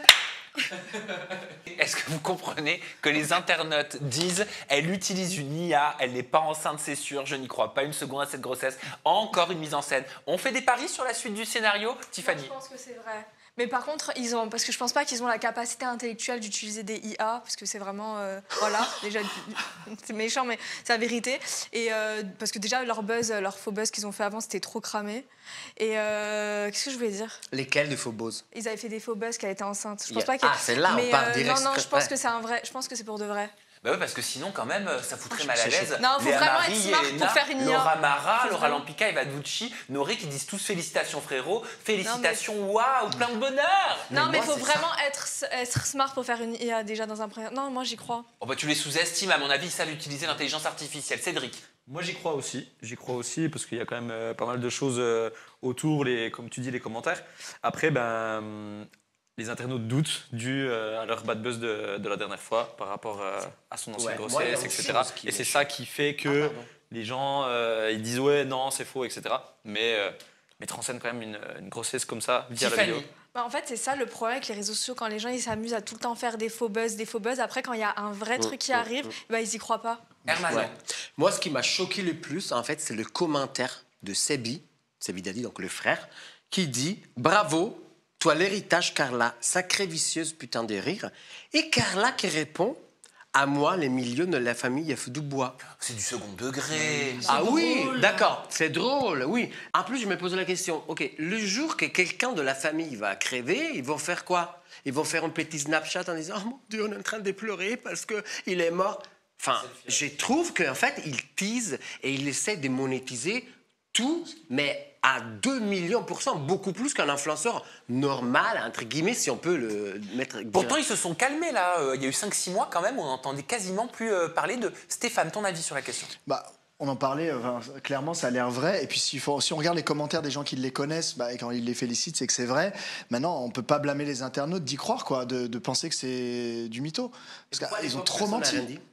Pardon? Pourquoi à l'époque personne n'a rien dit? J'ai pas entendu Mila ou Laura s'exprimer sur ce sujet. Enfin, c'est ça que je ne comprends pas. Au moment, donc à votre avis, juste parce que là, ils ont la félicitation, je les félicite bien évidemment, mais les félicitations du personnage public, donc c'est forcément vrai? Après, moi, j'ai reçu un mail sur l'adresse que je vous communique tout le temps, edito@samzira.com, qui me dit: je vous écris suite à l'annonce de Carla et Brian et leur heureux événement à venir. Le format de l'annonce a été complètement plagié sur une autre influenceuse nommée It's Misterville sur Instagram. Elle est connue pour créer du contenu lifestyle et motivation, notamment avec une marque de papeterie. Je mettrai ci-joint la preuve en capture d'écran. Merci, parce que la preuve elle nous a été envoyée. Et en fait, c'est une influenceuse qui aurait eu, selon cette agiatrice, le même storytelling. C'est-à-dire en mode, ouais, on vous l'a caché pendant 5-6 mois, et on arrive là avec la nouvelle, etc. Donc pour eux, Brian et Carla auraient plagié, copié la méthode de cet influenceur. Mais après, tous les influenceurs se copient. C'est un manque de créativité. Mais après, l'info, elle n'en est pas moins vraie. Oui, je ne dis pas que c'est pas vrai, hein, justement. Je dis juste qu'en fait, ils ont tous un système de monétiser, publiciter la chose, créative ou pas créative, qui peut être douteuse par rapport au public. Non, Je le comprends. Par contre, vraiment mentir sur une grossesse, l'annoncer comme ça, tout le monde dit félicitations, ça serait vraiment, avec tous les bad buzz qu'elle a eu précédemment, ça serait vraiment genre très déplacé pour toutes les personnes qui ont souffert d'une fausse couche ou d'une fausse grossesse ou compagnie. Là, ça serait vraiment un manque de respect envers sa communauté. Là, pour moi, je mets un up de soutien parce que je leur dis félicitations. Et franchement, c'est pas tous les jours facile de recevoir plein de commentaires et plein de haters qui te disent « Ah, tu mens, c'est pour du buzz, c'est pour ceci », alors que c'est possible. Et moi, j'y crois que c'est 100% vrai qu'elle est enceinte. Et Mazal Tov. Je lui souhaite. Et on a posé la question à Carla Talon: comment réagis-tu face aux internautes qui remettent en cause ta grossesse? Je vous propose de découvrir sa réponse en exclusivité pour Aja. Hello tout le monde. Salut tout le monde. Donc bon, pour les personnes qui ne nous croient pas, franchement, on n'en a rien à faire parce que la preuve en est, on a attendu 5 mois et demi avant d'en parler, parce qu'on voulait vraiment avec Brian. Sinon, on aurait directement fait des vidéos dessus dès le début. Voilà. Alors que nous, on voulait juste en profiter calmement avec nos familles et nos proches. On n'en a pas parlé, sauf que là, ça commençait un peu à se voir. Même quand j'étais dans la rue et tout le monde disait « Ah, mais t'es enceinte, mais tu l'as pas dit sur les réseaux !» Donc, on a pris la décision d'en parler. Parce que même pour mon travail, pour Fashion Nova et tout, je pouvais même plus travailler. Donc voilà, donc après les gens qui disent que c'est pas vrai... Nous, on kiffe notre moment et on kiffe ma grossesse, donc on s'en fiche. Bon, félicitations à Carla et à Brian. Non, mais c'est important quand même. Voilà, félicitations. Merci, Mel, pour ce up. La prochaine fois, on fait un média training la nuit. S'il te plaît. Hein? Et pardon le chat. Promis, je vais faire des efforts si tu me reprends. On verra ça. Bon, tu veux un Prozac? Stéphane, c'est à toi. Tu peux nous présenter ton premier up ou ton premier down. C'est quoi? Alors moi, ce sera un up pour un sujet qui parle du triangle amoureux malgré eux, Marois, Rim et Vincent. Donc c'est un sujet qui a été lancé suite à une vidéo de Raphaël Pépin qu'il a posté en story en voyant Vincent et Rim apparemment un peu trop proches. Mais je pense qu'on va voir ça en images.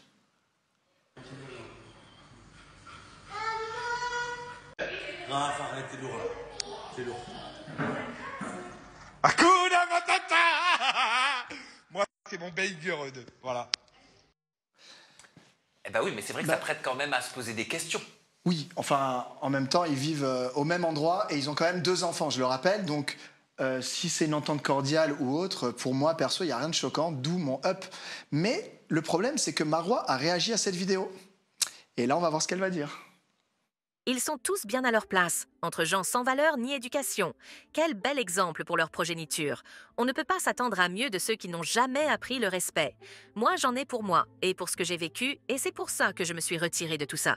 Si certains attendent de moi des explications ou des réponses sur mon ancienne relation, je tiens à vous dire que je n'en donnerai aucune. Je ne salirai personne, même si en face une autre personne le fait. Chacun sa conscience. Bon, bah alors sa réaction, elle est quand même un petit peu normale parce qu'ils viennent de se séparer pour la 2e fois, je crois. Et je sais, de source sûre, parce que j'étais avec eux à Bali, qu'il y a beaucoup d'amour entre eux.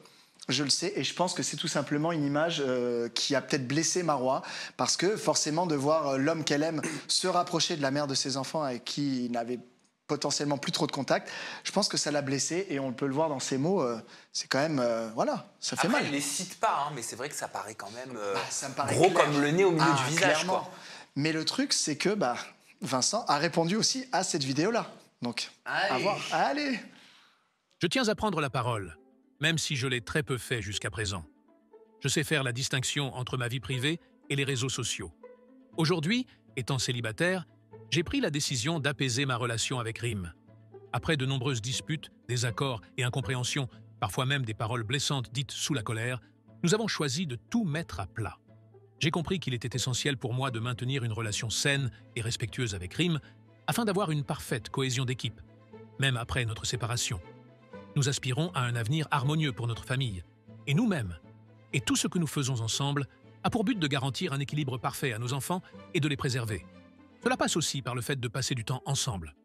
Tout parent comprendra que l'essentiel reste avant tout le bien-être des enfants. Oui, mais après, je me mets à la place des utilisateurs des réseaux sociaux. Même si, en effet, ils ont des enfants ensemble. Sauf erreur de ma part, quand il était avec Marois, Vincent, on le voyait pas avec Rim. Non. Non, après... Vas-y, non, je suis vas-y, dedans. toi, t'es parti.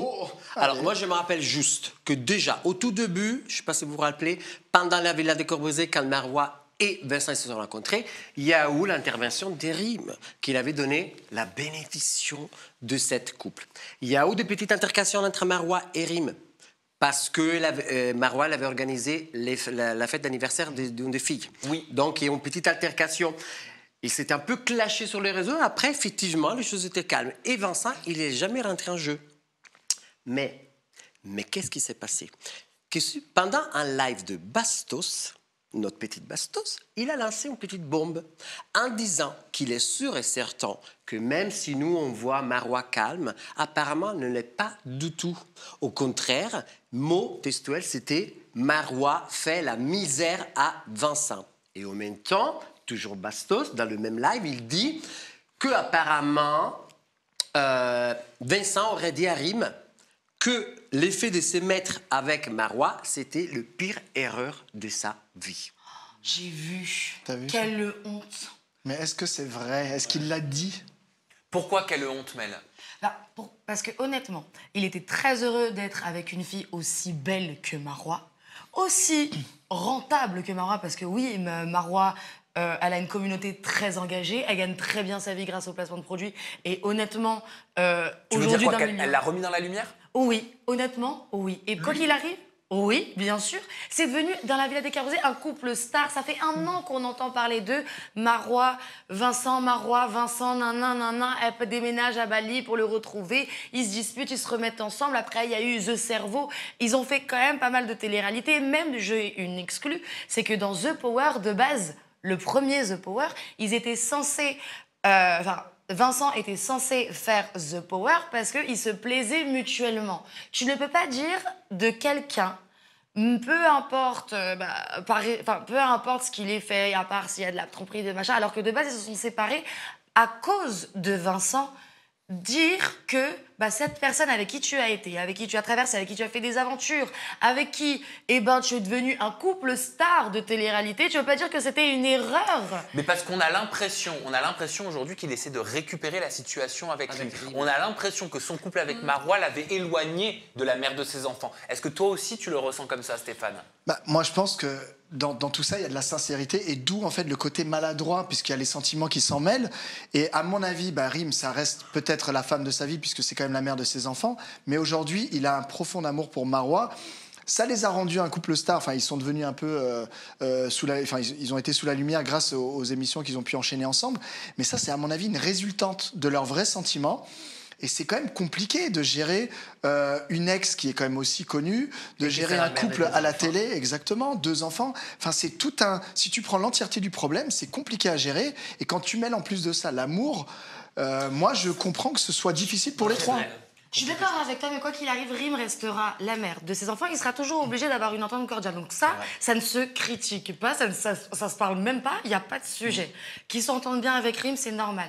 Maintenant, le problème, c'est que de dire à la mère de ses enfants, oui, en fait, t'avais raison, c'est une erreur, ma relation avec Marois, nanana, je suis désolée, mais il faut se mettre aussi de l'autre côté de la place de Marois. Et on ne critique absolument pas Rim ni sa relation, on dit juste que cette phrase-là, ça ne se dit pas si tu as eu un minimum de respect pour ta relation alors qu'elle t'a apporté tellement de choses. Mais il y a une vidéo. C'est vrai aussi. Ah, c'est une vidéo? Non, je veux dire, on a ces mots sortis de sa bouche. En fait, non, c'est Bastos qui dit ça. Mais en même temps, dans un live avec Julien Berthe, Vincent, il dit aussi, tu vois bien cette maison, c'est la maison de moi et Marois, aucune femme rentrera ici. Donc effectivement, c'est un peu contradictoire. Mais va savoir. Après, la relation Rim et Vincent, c'est normal, c'est la femme. Parce que sur les réseaux sociaux, est-ce que vous considérez que ce sont des raccourcis, ceux qui disent Vincent et Rim se sont remis en couple? Complètement. Complètement. Je veux dire, ça n'a rien à voir. Enfin, pour moi, aujourd'hui, connaissant un peu, surtout Vincent, je ne veux pas savoir les tenants et les aboutissants de la séparation de la première à la deuxième avec Marois. Ce que je sais de source sûre, c'est qu'il aime ses filles profondément et qu'il est prêt à faire un effort ou même de vouloir absolument avoir une relation cordiale avec Rim pour le bien de ses enfants, tout en aimant Marois profondément. Et c'est compliqué. Ouais, alors dans ce cas-là, est-ce que c'était opportun de faire cette vidéo avec Raphaël Pépin? Est-ce que Raphaël Pépin, il a raison et on le voit que ça a été validé par Rim et Marois? Parce que sinon, si t'es Rim et Marois, tu dis attends, non, s'il te plaît, la mets pas, ça va mettre de l'huile sur le feu, s'il te plaît, j'ai pas envie, après les gens ils vont en parler, Aja ils vont en parler, ça va être chez tous les blogueurs et tout. Au bout d'un moment, il faut savoir dire stop. Merde, je suis d'accord, je voulais dire la même chose. Bravo. Mais pourquoi lui? Ça, le président. Mais est-ce qu'il l'a pas posté sans poser la question? Attends, mais on le voit dans la vidéo que Rim et Vincent, ils voient Raph en train de les filmer, ils sont en train de rigoler. Ouais, mais après, ils ont le droit de rire. Enfin, pour moi, perso, puisque je suis un peu dans cette situation, moi, je vois... Là, c'est vraiment genre... C'est la narguer ouvertement. Tiens, regarde, dans tes pieds. Voilà, je suis avec Rim, on rigole, on s'amuse et ceci, cela. Pour moi, c'est un pic et c'est méchant.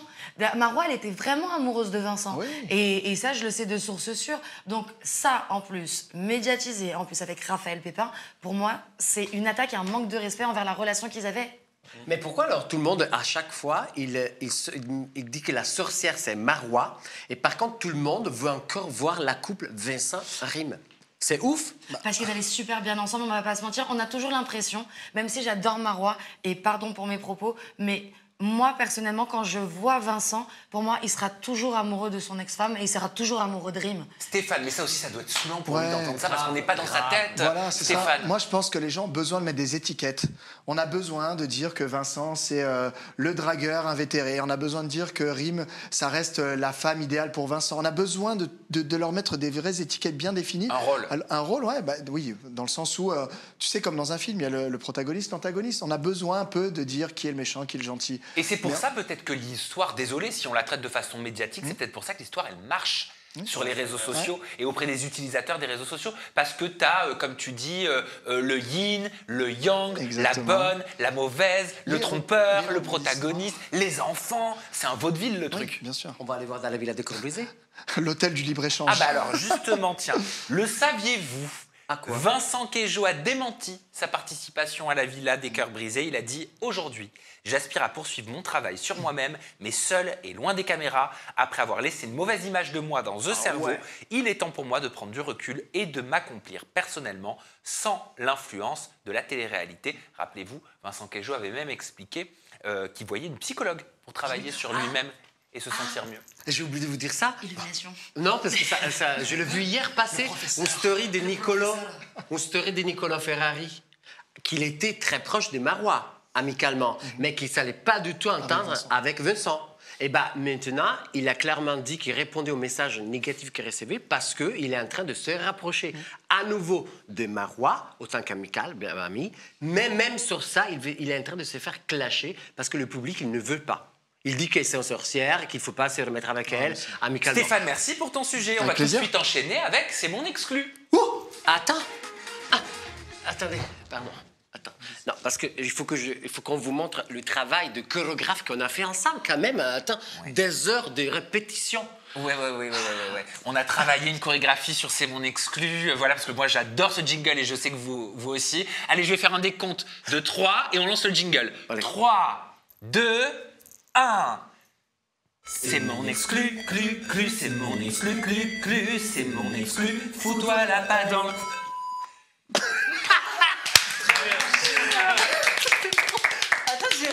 Là, on s'est voyé, c'était trop beau. C'est génial. On vous la refait? Pourquoi on n'a pas les notes? Ah bah tu peux. Allez, on vous la refait. Dans 3, 2, 1. C'est mon exclu, c'est mon exclu, c'est mon exclu. Fous-toi la patte dans le... Merci à nous, franchement. Très bon. Voilà. C'est du sacre boulot. Le roulé d'épaule, super fluide. Ah, c'est pas mal. Magnifique. On vous Ça la fait prendra. moulin rouge. Non mais sacré exclu et exclu pas du tout marrante. Parce que je vais vous partager une information qui m'a été communiquée par une jeune femme qui s'appelle Amandine et qui m'a fait des déclarations, des déclarations complètement choc concernant le candidat, le participant à la dernière saison de Marié au premier regard. Et c'est vraiment une totale exclusivité pour ce plateau. Je vous en parlais en plus, je vous avais présenté son profil à Kane, le beau gosse, le pompier. On le voit en ce moment sur M6 dans Marié au premier regard. Et alors j'arrive un matin au bureau et je reçois ce mail-là. Bonjour Sam, je me présente, je m'appelle Amandine. Je suis l'ex-copine de Kane, le candidat de Marié au premier regard, saison 9. Je t'envoie ce mail car après presque 1 an de dépression sévère, je me retrouve aujourd'hui à regarder Kane se marier sur M6, quelques semaines après notre séparation. Il ne l'avoue pas, mais il m'a quitté seulement pour participer à l'émission, 1 mois après ma dernière fausse couche. Le public se demande s'il est sincère dans sa démarche et j'aimerais dire haut et fort qu'il ne l'est pas et qu'il avait déjà trouvé l'amour avant de participer à l'émission. Si tu as besoin de plus de détails pour préciser mon propos, je suis à ta disposition. Et je pourrais témoigner. C'est vrai que dans les commentaires sur les réseaux sociaux, on peut lire, depuis le début de Marié au premier regard, « J'aurais pas confiance si j'étais sa copine ». Alors lui, il vaut mieux le surveiller au tournant ou encore il a le profil à être un tentateur dans l'île de la tentation plutôt que dans Marié au premier regard. Je vous pose la question suivante, est-ce que vous comprenez la démarche d'Amandine? Est-ce que vous comprenez sa tristesse? Est-ce que vous comprenez son désarroi en se retrouvant devant la télé, devant M6, en se disant « mais c'est le mec avec qui j'étais et en fait, il m'a quitté pour Marié au premier regard ». Stéphane. Alors, je peux comprendre sa tristesse, mais je ne comprends pas la démarche de devoir le mettre en lumière. Est-ce que c'est vraiment nécessaire de, entre guillemets, laver son linge sale comme ça? Pour moi, je ne comprends pas l'intérêt. Peut-être pour avertir les prétendantes dans Marié au premier regard, je ne sais pas. Tiffany, tu comprends ce genre d'action? T'aurais pu, toi, être cette Amandine qui crie sa tristesse et son désarroi? Bah, j'aurais même pas été triste, quoi. Le mec, il me quitte pour aller faire ça, quoi. Il n'y a pas de quoi être triste, c'est pas une grande perte pour elle. Ah bah, vraisemblablement, elle l'a mal vécu. Hein. Ouais, bah, je te dis, Amandine, c'est pas une grande perte, quoi. Cédric, toi qui es dans Ex on the Beach, où il y a une histoire où vos ex viennent sur l'île sur laquelle vous êtes, tu dois comprendre. Bah, oui, je peux comprendre sa tristesse parce que si les choses n'étaient pas forcément claires, etc., et même la rapidité, moi j'étais dans cette situation, donc je peux comprendre sa tristesse et de devoir en parler, je pense que c'est un peu une vengeance, on va dire. Hermano. Mais elle a raison, Comment la tu meuf. souhaites réagir à cette information d'Amandine? Non mais attends 3 secondes. Si c'est vrai, la meuf, déjà dans le mail, si je ne me trompe pas, elle dit après une dépression sévère. On est d'accord. Ça implique qu'effectivement, c'est arrivé quelque chose pour qu'elle soit tombée de dépression à cause ou pas de ce garçon. À un moment donné, tout me quitte et quelques mois après, tout repart et tu vas pas faire une émission tranquillou où il y a un date, hein. On va se marier, les gars. Non mais allô, elle a raison. Attends, combien de fois on reçoit des situations comme ça, franchement? Toi, Mel, qu'est-ce que t'en penses? Les ex envahissantes, je pense qu'on en a tous eu honnêtement. Des personnes qui essaient de nous nuire avant, après et surtout pendant, surtout quand il y a la lumière. Là, elle voit une opportunité pour moi, et pardon, hein, de briller, entre guillemets, et de le salir jusqu'au moment. Parce que sachant que dans l'émission, moi, je l'ai vu, franchement, le coup de cœur, je trouvais ça hyper beau entre lui et la mariée. Regardez les images, c'est juste incroyable, c'était trop beau. J'ai liké, j'ai commenté. La mariée s'appelle Jennifer. Ouais, mais je trouvais ça trop mignon et je me dis que sur un truc comme ça, on ne peut pas mentir.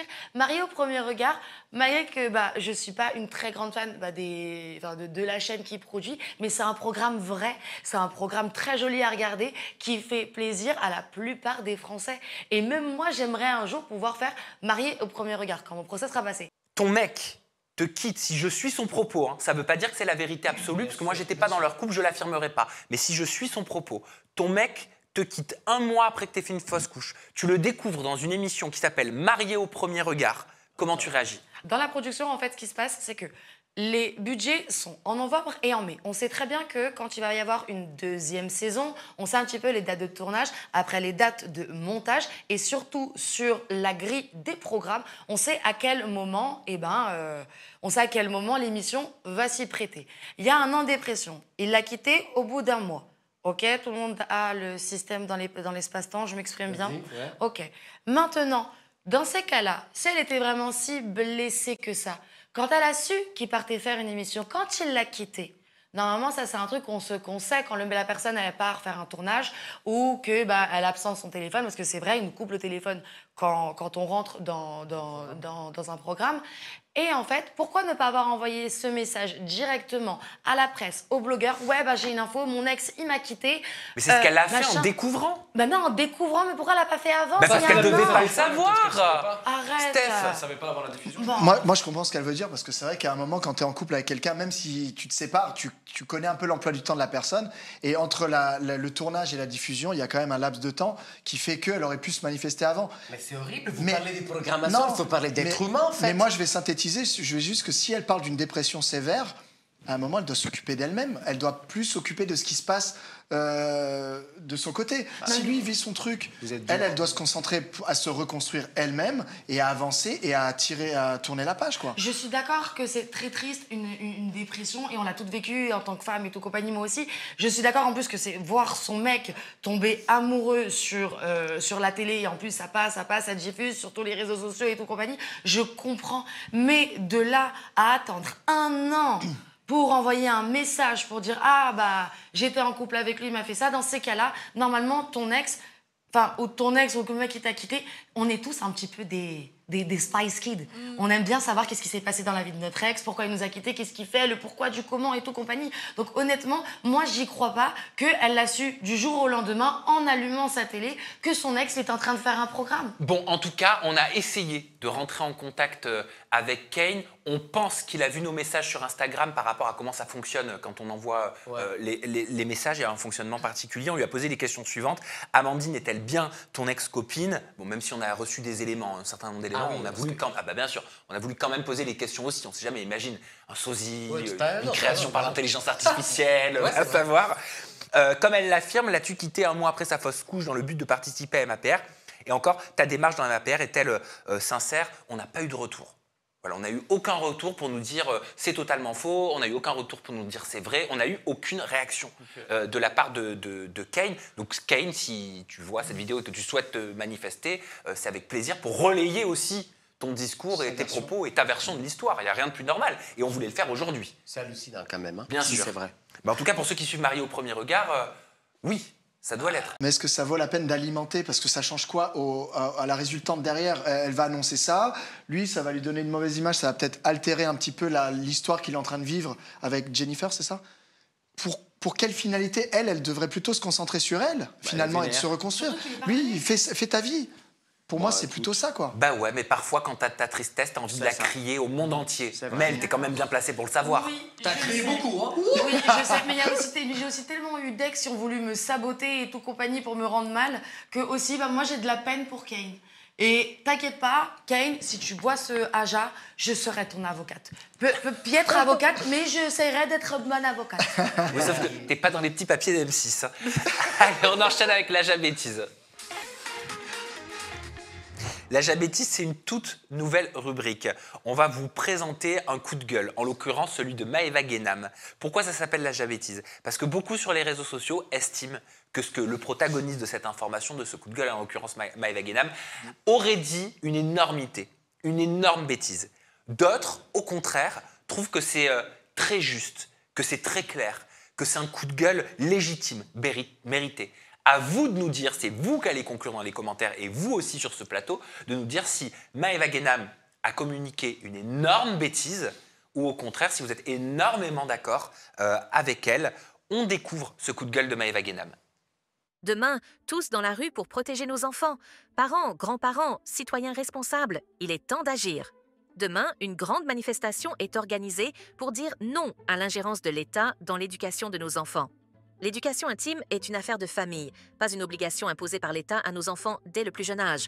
Nous refusons que des contenus inadaptés soient imposés dans les écoles, sans notre consentement, sans respect de nos valeurs. Si nous ne nous levons pas aujourd'hui, demain, il sera trop tard. Nos enfants comptent sur nous.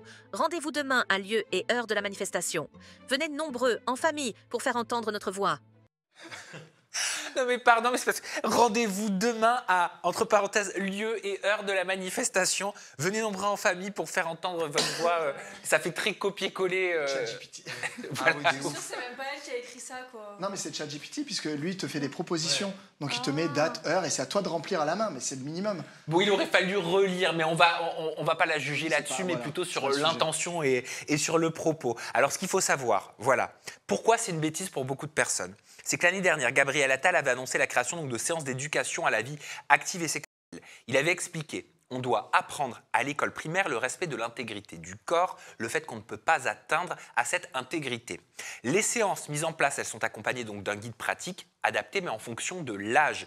Ce guide, il est accessible sur le site du ministère de l'Éducation nationale et de la jeunesse. Et il y a plusieurs catégories d'âge. Il y a pour les moins de 6 ans, il y a pour les 6 à 10 ans, il y a pour les 10 à 15 ans et pour les 15 à 18 ans qui potentiellement peuvent être confrontés à ces thématiques. Les questions liées, ça c'est important de le dire, à la pornographie et à la masturbation ne concernent pas les élèves, mais il s'agit d'une sensibilisation pour les enseignants afin d'être vigilants sur ce qu'il se passe, avoir l'œil. Concernant l'école, le collège, c'est uniquement par rapport à l'intégrité, au respect du corps, qu'est-ce qu'une zézette, pourquoi il est important que personne ne touche ta zézette, pourquoi il est important que même si un garçon te demande de montrer sa zézette, il ne faut pas la montrer. Voilà. Donc, est-ce que c'est une grosse bêtise qui a été communiquée par Maëva Guénam ou est-ce qu'au contraire, elle a raison, Stéphane? Moi, je pense que le fond dans les mots sont justes parce que clairement, les parents ne donnent pas toujours l'éducation nécessaire à la maison. Dans le fond, non, mais dans le fond, c'est juste. Non, mais après, les enfants doivent aussi savoir exactement de quoi ils sont faits, leur corps, où sont les limites, etc. C'est les professeurs qui doivent être sensibilisés. Maintenant, jusqu'où ça va, ça c'est dans chaque école. Tu peux pas être derrière, tu peux pas contrôler à chaque fois. Hermano. Franchement, mais ça m'énerve, je te jure, hein, mais je reste calme, mais ça m'énerve. Non, mais si, tu sais pourquoi? Parce qu'elle dit des conneries énormes, et je suis désolé, toi aussi, dans le sens que l'éducation sexuelle, c'est un devoir juridique depuis le 2001. C'est écrit par la loi, sous la loi, il faut juste chercher le texte. Dans le texte, les lycées, maternels et collèges, ils ont droit à 3 séances l'année d'éducation sexuelle, ok? Moins de 15% des gens, depuis le 2001, ils n'ont pas ce droit, dans le sens qu'il ne vient pas effectué dans les écoles. Le vrai problématique du texte, c'est le mot du genre, le choix du genre. C'est ça qui dérange. Ce n'est pas l'éducation sexuelle, parce que c'est un droit, je répète, et oui, je le répète, depuis le 2001, en 2025, a été révisité par Attal, oui, et ils ont juste ajouté la théorie du genre. Et c'est ça le mot qui a dérangé. Autant que le texte a été révisité, le mot théorie du genre apparaissait 17 ou 15 fois, ils ont dû l'enlever et ils ont mis que 7 fois pour déranger moi. C'est ça ce qui dérange le plus. Au Parlement, c'est ça qui a énervé les ministres en disant « Je ne veux pas que mes enfants, ils se posent la question, t'es un mec ou une femme ?» De confusion. Je suis totalement d'accord sur le point là. C'est vraiment... Après, Pour moi, c'est important qu'il y ait ce genre d'éducation à l'école. Mais il faut pas aussi, il faut savoir prendre les tranches d'âge, parce qu'un enfant de 4 ans n'assimile pas la même information qu'un enfant de 11 ans. Et si c'est bien structuré, en soi, c'est très bien. On va prendre la température du côté de nos invités. Tiffany, est-ce que c'est une grosse bêtise, une énormité dite par Maëva Guénam pour toi? Je rejoins, Hermano. Hermano, je suis Merci désolée. beaucoup. Je rejoins Hermano. Je pense que ce qui dérange, c'est l'éducation des genres. Et ça, c'est vrai que c'est à double tranchant. C'est un sujet La question sensible. du genre. Est-ce que c'est une bêtise dite par Maëva Guénam pour toi?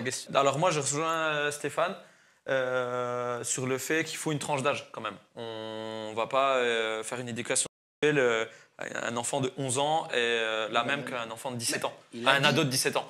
Donc je rejoins un petit peu. Je suis d'accord avec toi. Par contre, tu as vu, quand tu as un enfant de maternelle qui ne sait pas, qui ne sait pas exactement ce que c'est l'état sexuel, et de dire oui à ça, non à ça, aujourd'hui, on va pas se mentir, il y a beaucoup de problèmes de pédophilie, de problèmes machin, où les gens ils se font abuser et les enfants ils savent pas ce que c'est et au final ils se laissent faire. Et moi d'un côté je trouve ça super bien en fait par graduation bien sûr, mais au moins de dire ça, si on te fait ça et que tu es d'accord, oui c'est bien, tu peux. Si on te fait ça, non tu peux pas, c'est pas bien. Donc si quelqu'un te fait ça, là il faut que tu appelles ta maman, ton papa ou la police.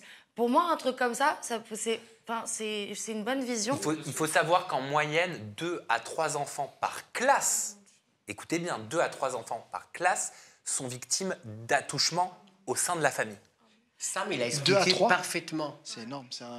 C'est énorme. Et Sam, il a expliqué parfaitement. Vous ne pouvez pas me dire, après ce qu'il nous a dit, et Sam, il nous a expliqué, dire ouais, mais à 18 ans, tu ne peux pas parler comme avec des 4 ans. Excusez-moi, la loi a été faite par des ministres, des psychologues, des sexologues. Ils savent comment parler. Réfléchissez 3 secondes. Vous pensez vraiment qu'ils vont vers un gamin de 18 ans et ils vont lui parler de la même façon d'un gamin de 3? Non, parce qu'au début, en maternelle, c'est connaître son corps et ses émotions. Et justement, pour savoir tout ça en fonction des âges, en maternelle, qu'est-ce que c'est concrètement? Parce que le but de cette rubrique, c'est de parler de faits. Et vous allez voir dans quelques instants, il y a Amandine Pélissard qui va nous rejoindre en Zoom. Oui, parce qu'elle a un exemple, elle a une histoire à nous raconter qui concerne une de ses filles qui est en CM1 ou en CM2, parce qu'elle s'est exprimée sur les réseaux sociaux. En maternelle, l'objectif, c'est d'apprendre à connaître son corps et ses émotions. Parfait. En classe élémentaire, l'objectif est d'approfondir le consentement et de comprendre la puberté. Au collège, l'objectif est d'informer sur la sexualité et les violences qui existent. Et enfin, au lycée, l'objectif est de développer tout ce qui a été appris précédemment. Voilà. On va tout de suite tenter une connexion avec Amandine Pélissard. Bonjour Amandine. Allô, tu m'entends? Sam? Toi, tu nous entends bien? Ouais, moi c'est bon. Je suis désolée, hein, j'ai mon casque parce que je suis en ville avec les enfants justement, donc je m'éloigne un peu. Pas que tout le monde entende ce que je raconte. Amandine, je te propose de nous expliquer et de nous dire si pour le coup tu es d'accord avec la sensibilisation et le coup de gueule de Maëva Guénam. Toi, tu as partagé une histoire concernant une de tes filles et une éducation qui lui a été faite, c'est ça, au sein de sa classe? Oui, alors déjà, premièrement, je ne sais pas ce qu'a dit Maëva Guénam parce que je ne la suis absolument pas. Et en plus, étant absolument pas mère de famille, je ne vois pas en quoi elle se permet de ramener sa fraise. Mais en tous les cas, moi je suis maman de 9 enfants, de 19 mois à 18 ans, donc je pense que je suis quand même mieux placée pour en parler. Et effectivement, ma fille était en CM2 l'an passé, donc elle a redoublé son CM2, donc elle est encore en CM2 cette année. Et l'an passé, donc, a commencé ce nouveau programme d'éducation sexuelle. J'ai le droit de le dire, le mot, ou pas? Dis-moi. Ou faut que je dise autre chose? Mais pas 24 fois, quoi. Ouais, ok. Donc d'éducation S. Voilà. Et en fait, ce qui s'est passé, c'est que ce programme est, je pense, dans l'absolu et dans le fondamental, est très bien. Dans le mode justement où les enfants doivent prendre conscience de leur intégrité corporelle, dans le mode préventif, justement prévenir des abus, des incestes, tout ça, je cautionne complètement. Par contre, ma fille de 10 ans, dans sa classe, l'an passé, on lui a fait une démonstration avec un préservatif masculin qu'on a déballé, dans lequel l'enseignante a inséré ses doigts pour mimer comment l'utiliser. On lui a montré, enfin on leur a montré, donc à sa classe, pas qu'à elle évidemment, des photos voilà, d'attributs masculins au garde à vous, on va dire, avec le liquide qui en sort quand il est content. Voilà, comment c'est expliqué. On trempe des tampons dans des verres d'eau. Donc là, en fait, je vois pas où est le côté éducatif, préventif, sécuritaire, justement, de nos enfants. Faut m'expliquer quoi, encore une fois, même, on leur a même fait une démonstration avec un préservatif féminin. Moi-même, à bientôt 40 ans, j'en ai jamais vu de préservatif féminin. Donc là, je pense qu'on est quand même dans un côté très déviant. Le programme n'est pas du tout celui-là. D'ailleurs, j'ai dans mes abonnés beaucoup de professeurs des écoles qui m'ont envoyé les liens des programmes officiels. Effectivement, les programmes officiels sont tout à fait cohérents et concordants avec ce qu'en tant que parents, on a envie d'inculquer à nos enfants. Néanmoins, certains professeurs sont déviants dans la pratique, quoi, entre la théorie et la pratique. Il y a une nuance. Et cette nuance-là, elle est beaucoup trop marquée parce qu'en fait, on fait carrément, voilà, on éduque, on sexualise nos enfants, quoi. En primaire, ça va pas du tout. Et ce programme-là va de 4 ans à 15 ans, effectivement, comme le disait Hermano, à 4 ans, on va pas inculquer et enseigner les mêmes choses qu'un gamin de 12 ans, de 13 ans, de 10 ans, de 9 ans, de 8 ans. À un moment donné, il y a un âge pour tout. Et sincèrement, ma fille était très choquée de ce qu'elle a vu et beaucoup de ses camarades ont été très gênés, très choqués de ce qu'ils ont vu. Et donc là, lundi, moi, j'ai fait le choix de ne pas mettre mes enfants à l'école, justement, puisque le programme devait reprendre ce jour-là. Et en mode, voilà, en pratique de protestation parentale, parce que j'estime qu'on a le droit de protester en tant que parent. Les enseignants, quand ils protestent, ils sont en grève. En tant que parent, on a le droit de protester également. Si c'est pour qu'on enseigne ça à mes enfants, je ne suis pas d'accord. Si c'est pour leur apprendre, encore une fois, l'intégrité de leur corps, le principe voilà, qui est cohérent dans le fait d'être consentant, et encore à 10 ans, j'estime que voilà, ils ont d'autres choses à apprendre à l'école que ça. Leur apprendre le principe tout simplement d'intégrité corporelle. On n'a pas touché à leur corps leur appartient. On n'a pas à leur dire de faire ça, on n'a pas à leur dire de faire ça, on n'a pas à leur dire de se dévêtir, on n'a pas à leur dire d'avoir quelque rapport que ce soit avec un adulte, étranger ou familier. Ça, je suis d'accord. Par contre, les sexualiser comme ça dans l'apprentissage, non, je suis pas d'accord du tout. Eh ben merci Amandine Pélissard de nous avoir éclairé de ton expérience personnelle et familiale. Je te laisse retourner à tes occupations. Merci beaucoup. Oui, merci, bisous Sam, ciao. Bisous, ciao, bye bye, bisous à tous. Ça rejoint ce que je disais. Le problème, ce n'est pas les programmes. Le programme, c'est les formations que les professeurs ne reçoivent pas et donc ils ne sont pas prêts pour l'expliquer à des gamins. En Suède, ça date le 1955 d'un programme à l'école. Enfin, je veux dire, on peut le faire nous aussi. Eh ben, en tout cas, c'est important d'en parler. Et on va terminer cette première partie de l'émission avec l'âge association. Airflip. J'adore. On doit le faire à chaque fois. Airflip. À chaque fois. Allez, je vous en ai parlé la semaine dernière. Vous savez à quel point ça tient au cœur d'Aja. Parce que oui, Aja a un cœur. C'est mettre en avant, mettre en lumière une association. Et au mois de mars, c'est l'association Coucou, nous voilou. Coucou, nous voilou, c'est une association qui est née donc d'une initiative qui est profondément touchante et essentielle pour le bien-être des enfants malades, pour le bien-être des enfants et des adolescents qui sont hospitalisés. L'association, elle s'associe à de nombreuses célébrités du milieu du cinéma, de la chanson, des réseaux sociaux pour sensibiliser à tous les niveaux. Je vous propose cette semaine de découvrir un extrait vidéo de l'actrice que j'adore, Isabelle Nanty, et Jean-Paul Rouve, qui joue les Tuches actuellement au cinéma, qui parle de l'association Coucou nous voilou. Regardez.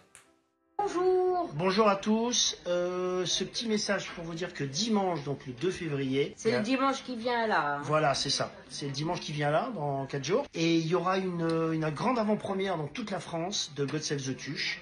Alors venez nombreux. Une partie du prix du billet sera reversée à l'association Coucou nous voilou. Coucou nous voilou, au profit des enfants hospitalisés. Donc cette semaine, c'est Jean-Paul Rouve et Isabelle Nanty. La semaine prochaine, vous découvrirez une autre vidéo, un autre soutien. En attendant, si vous aussi vous avez envie de soutenir l'association Coucou nous voilou, vous pouvez aller visiter tout simplement leur site internet coucounouvoilou.fr dans la rubrique Nous soutenir, donc les soutenir. Trop bien, bravo. Merci à tous pour cette super émission. C'était top. Tiffany, dis donc, ton cerveau, tu l'as chopé où? Pourquoi? Ben parce que parfois, tu es sur la Lune, mais c'est trop bien. Ah bon? Je me suis pas rendue T'as du compte. talent, mon cœur, c'est Oh, tout. merci, Mais elle le mon sait pas. cœur, merci. Oui, mais t'as du talent. Elle ne le sait pas. Cédric, merci. Non, t'es pas Boeing, t'inquiète C'est pas. vrai? On voit ton Instagram, you are not Boeing. Cédric, merci d'avoir été avec nous. Stéphane, Mélanite, Hermano, Ajatrice, Ajateur. La mauvaise nouvelle, c'est que c'est terminé. La bonne nouvelle, c'est qu'on se retrouve pour l'âge after. ouais, T'adores c'est les vrai. after, Mélanite. Tu sors encore au boom boom? Tu sors le boum boum et là. Je sortais En au robe de boum mariée. boum. Ah, tu vois? En robe Pourquoi? de mariée. Qu'est-ce qu'il y a le boum boum? Ah, C'est horrible. hein? C'est horrible le boum boum. Eh, laisse-moi tranquille, c'est toute ma jeunesse. C'est là qu'elle Bon, pécho. en attendant, vous allez voir l'after avec Aja, c'est encore mieux. Bye bye, à dimanche. Prenez soin de vous et des gens que vous aimez. Ciao, ciao.